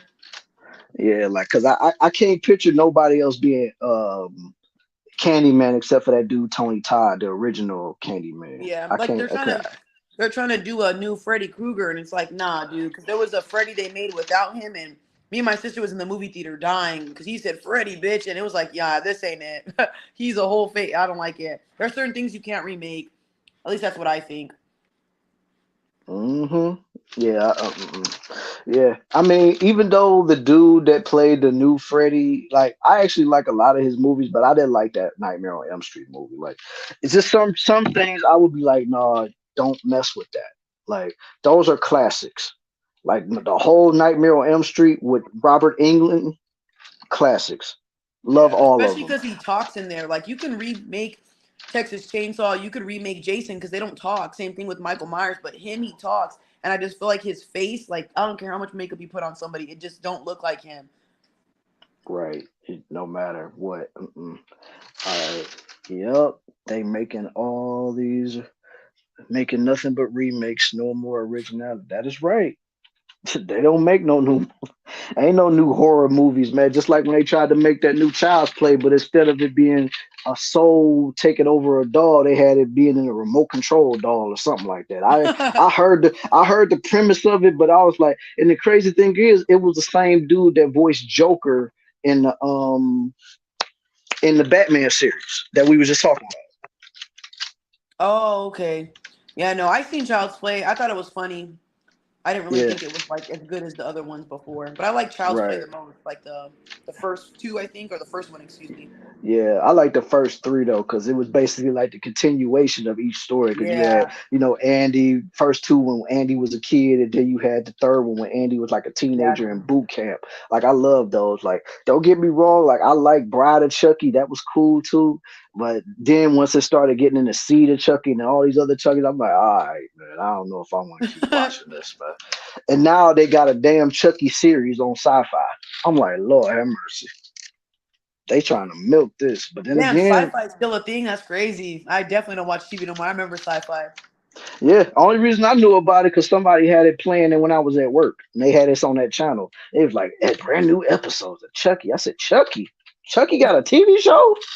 I said, wow, that's crazy. And then like the only good thing I can say about that is that at least the dude that originally did the Chucky voice is doing the show. So I'm like, all right, I might have to check that out one of these days.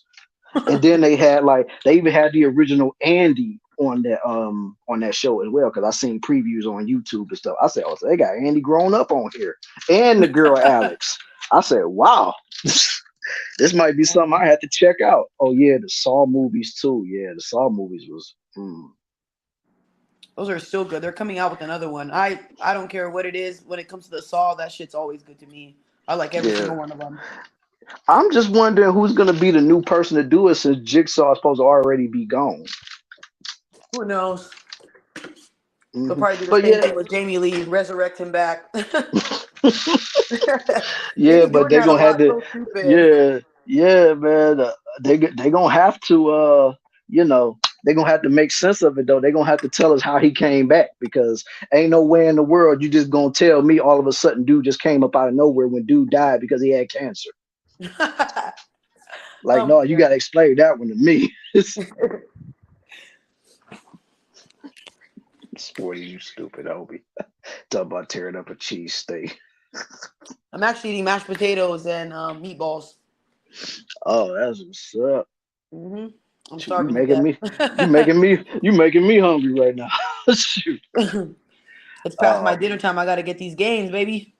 oh yeah, I definitely feel that. Like, shoot, I'm probably about to end up getting me a bite to eat in a little bit because a brother been hungry. Well, I had something to eat earlier, but once that food wear off, and it's like, okay, it's time for something else to get in my stomach.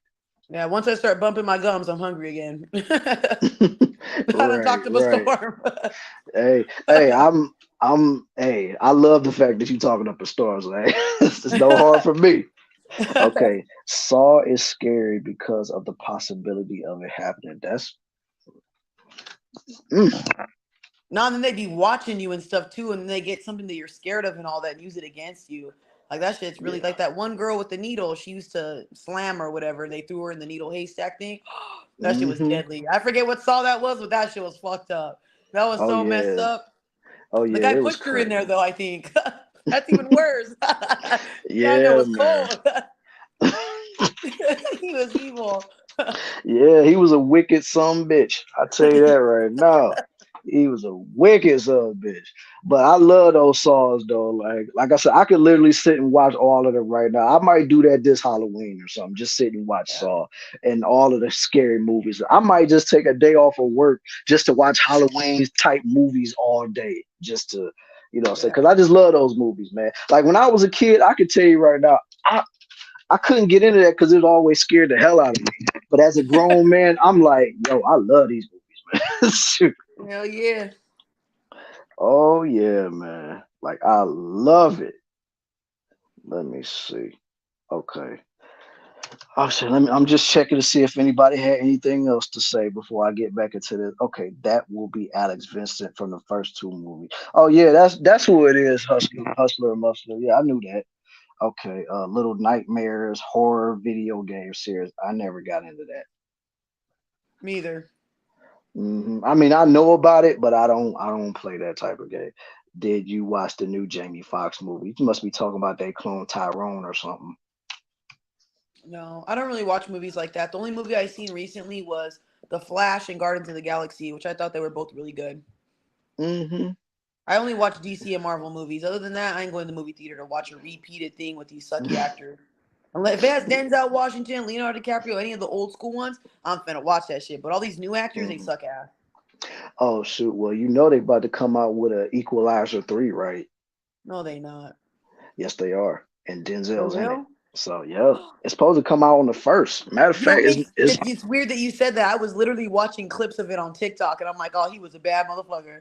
I was literally just hmm watching that. I can't believe that for sure. I'll be watching that. I like to watch Oh action yeah, stuff in the theaters. oh yeah. I love action movies in theaters, man. I'm kind of mad I didn't even go see John Wick 4 because I was Oh, I planning on did. going to see that. Oh my I hadn't god, went to the yo. movie theater in like a year, and I swear to God, I was the first one in line to see John Wick. I love Keanu Reeves. Yeah, I love it. I love those John Wick movies, man. Like Did I you can't get watch it enough though? of Did them. you see the last one? What did you think of it? Did anybody in the chat see that? Because yo, Oh, I need your verdict on what the fuck you thought. Because I'm sorry, I was a little pissed off. I Not don't. even a little bit. I can't even say I watched it. You know what I'm saying? But I can't. I can't. I've been planning on going to go see it, but every time I'm going to go see it, something always happens that deters me from going. But I'm gonna get it on my streaming app, and I'm gonna You gotta download watch it. it, and And then we gotta talk about it because I want to know your thoughts. Because when I tell you, I was like, "How?" You know, I'm not gonna say too much. All I gotta say is just watch it, please, oh yeah, please. I mean the only thing that I know for sure without watching it is they basically I've heard people that did watch. They didn't spoil too much of it, but They they just did, said like only thing they said was like, just know that they're gearing up towards a five. Just know that. That's all they told me. Like they didn't say what all happened in the movie and stuff like that. This is a like when you watch it, you'll see what we talking about. And I'm like, all right, I'm gonna check it out. So it'll probably be sometime this weekend. I'm definitely gonna check out John Wick 4, and then I will get back to you and let you know what I think of it. for sure. Like, let's believe that. Okay, I like John Wick 2 and 3, Tay. That's Happy Life. Okay, which John Wick is better? The first Blah, blah, one, blah. first Oh one, yeah. hands down. I loved it when that Russian dude was punching the hell out of his son and he was talking about you done messed up with the boogeyman.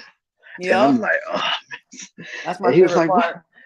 Yeah, man. Like it was because the son didn't care, but the father, he was like, dude, I know this man. He is going to tear you up, and it ain't gonna be nothing I could do And I about it. love how he didn't stop either. But wait, y'all, the second one was with Green Goblin, huh? I like that one part where they got Green Goblin and like they have him like held down and all that stuff, and he wasn't snitching at all. That motherfucker's cold. Yeah. I love Oh him as an yeah. actor. He's one of the best actors, man. Oh yeah, William Defoe. Magneto. Yeah, I love that dude, man. Great Goblin. Oh yeah, Bobo Yaga. Yeah, that's the boogeyman in that language. I'm like And he Bobo was like, Yaga. yeah, because I remember that line when he said it, like Bobo Yaga. And it's like, Yeah, he's the motherfucker you send in to kill the boogeyman. yeah, I'm like, yeah. I love that movie, man. Like, and ooh, man, y'all about to have me on a movie watcher spree tonight, man. Yep, and they reciting lines in the chat like, "Have you heard of the boogeyman?" I I'm love it. dead. I love it. John Wick took out a 10,000 in the course of those films. I haven't even seen John Wick for me neither. But John Wick was tearing everybody up, man. And then when they took his dog out and took his car, like, dude, he snapped. Like he went in that basement, got that sledgehammer, got all his stuff from when he buried up under there, and he just went to town on them, man. Yup. And then when dude tried to call him so he could try to stop him, Keanu didn't even say a word. He just held the phone up and then he just That's my favorite. He's like, you don't need to talk. It's I'll be seeing you. right.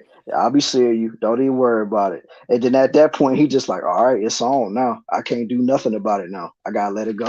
I Dang, gotta I'm let it probably go. gonna watch John Wick after I play these games. That sounds like a good idea. Yeah, shoot, I might end up watching that myself. Probably turn on four after this, man. Cause I now that I'm hearing that you got something you want to say, now I'm probably really gonna watch it, and then I'm probably gonna email you either after or probably sometime tomorrow and let you know what I Yeah. think of it. Yeah. But Just yeah, please watch it. I don't want definitely. to say too much. Just watch it because I just want you to watch it. I don't know. Oh, I I'm can't say too much. I'm gonna watch it. Seriously, I'm gonna watch. I'm going to make sure I watch it probably when we get off of here. Like Shizzy. definitely. I'm damn sure gonna watch it now. You know what I'm saying? Oh man, but this man, I absolutely loved. Oh, what is this? TayTay, you gearing up for Aquaman 2? They coming I out with don't like Aquaman 2? Aquaman that much. Mm, I yeah, watched the I ain't no. first one. It was whack. He's not Aquaman. Ain't nothing to me. I don't really like him. I don't like that chick or whatever. That she's like a Marvel, whatever she is. I only like Mm-hmm. Superman, Batman, Joker, any type of Harley Quinn things. The Mm-hmm. Flash, obviously. And the Hulk. I love the Hulk and Spider Man. Oh yeah.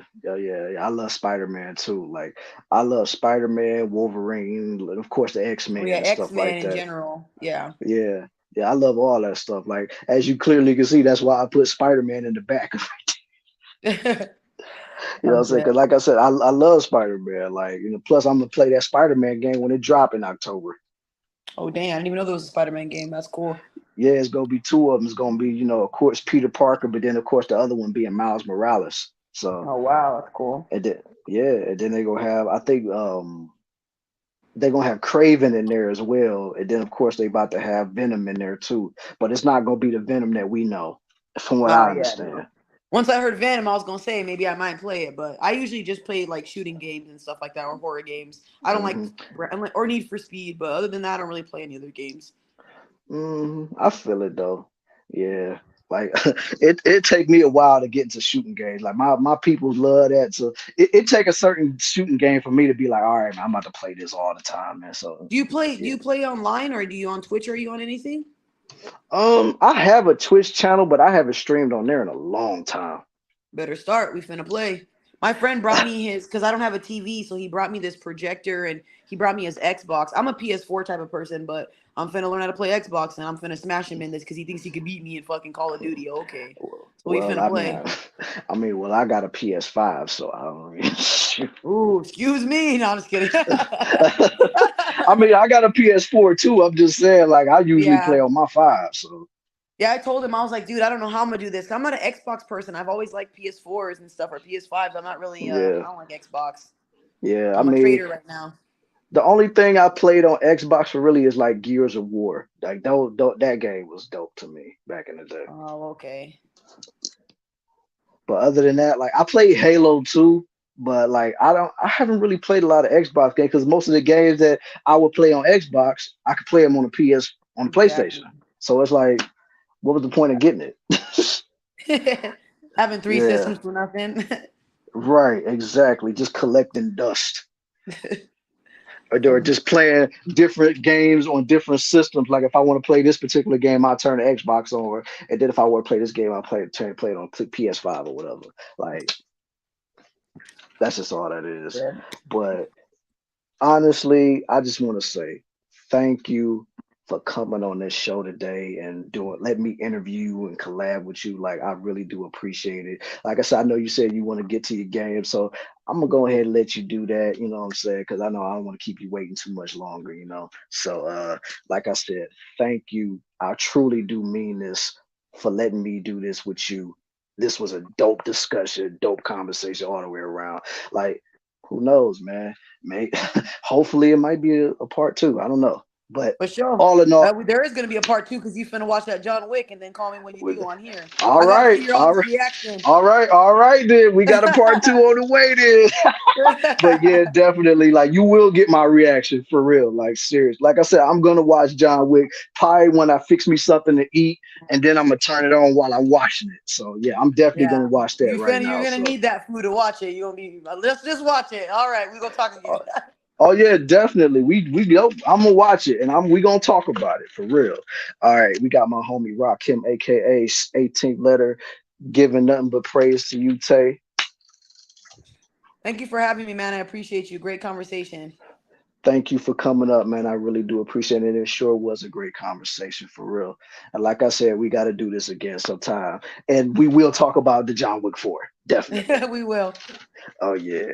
So you have yourself a great night and I will see you later. All right then. Bye guys. Have a good one. Thank you so much. Be safe, All y'all. right. You too, Tay. All right, y'all. There's the interview right there. You see it. I advertised it and I came through with it. There you go. You know what I'm saying? If you're watching this on Sweet Melody Media, make sure y'all hitting that like and that subscribe button for your boy. And if you want to, man, come over to my channel and make sure you give me the likes and subscription as well. Because like I said, man, you only gonna get content like this over here. You know what I'm saying? But I want to say thank you to each and every one of y'all for pulling up to this show. Like, man, I'm so hyped right now that she graced me with her presence to do this interview. And y'all heard it yourselves. It's going to be a part two. You already heard it. So just know, man, I'm just so geek right now from doing this show, man. Like, much love and appreciation to everybody. Much love to the homie Kevin, Sporties, Sweet Melody, Hash Dragon, Cynical, Chris G. If I forget anybody, it's not on purpose. Leo, Happy Life, Mel Logic, like Positive Man. I seen RZA. I seen everybody come through on there, man. And like I said, man, much love and appreciation to all of y'all for being here, showing mad love and support for your boy on this live show. And I told y'all I'm only bringing y'all bangers over here. And as y'all clearly can saw, this this show right here was a banger. Now you see that right there? That's her channel right there. Y'all make sure y'all subscribe to It's TayTay Baby. Make sure that y'all, if y'all are coming from me, tell her that Killer sent you. That's all I got to say on that. And so, like I said, I just want to say thank you to each and every one of y'all for coming to this show tonight. And y'all just don't know what this means to me, man. And like I said, make sure y'all like and y'all subscribe to Sweet Melody Media and subscribe to my channel too. Don't leave me in the cold. Don't leave me in the cold because it wouldn't have happened without me. I'm just kidding, but seriously though, man, just subscribe to the channel, man. I would greatly appreciate that, man. So on that note, y'all, your boy is about to get up out of here because I am hungry. I want to get something to eat. And plus, like I said, I'm going to go watch this John Wick movie like I promised I would. And then I will let her know personally what I think about it. So, on that note, y'all, I'm about to get up out of here. So, y'all enjoy the rest of y'all evening. And you probably be catching me again tomorrow on the next episode of Killing Them Sweetly. So, if you like what you saw today, you're gonna love Killing Them Sweetly. So make sure y'all are here tomorrow to enjoy. the show that I got cooking for y'all and what me and Melody got cooking for y'all. So on that note, y'all, I'm out this mug, man. Y'all have a great rest of y'all night. Make sure y'all stay safe, stay warm, whatever y'all got to do to keep surviving out here, man. And I will holler at y'all maybe in 24 hours, maybe, I don't know. But either way, I'll holler at y'all later, man. Deuces.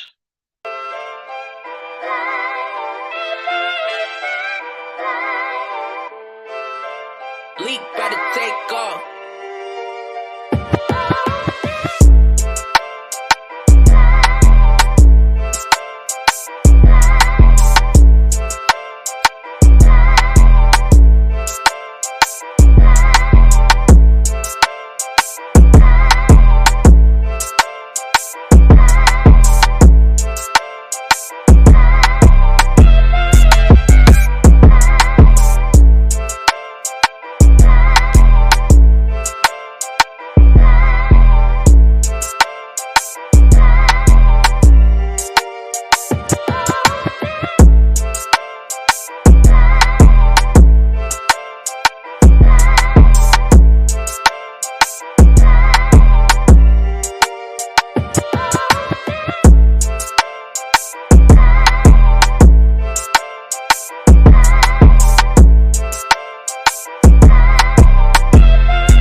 You know what to do. Hit the subscribe button.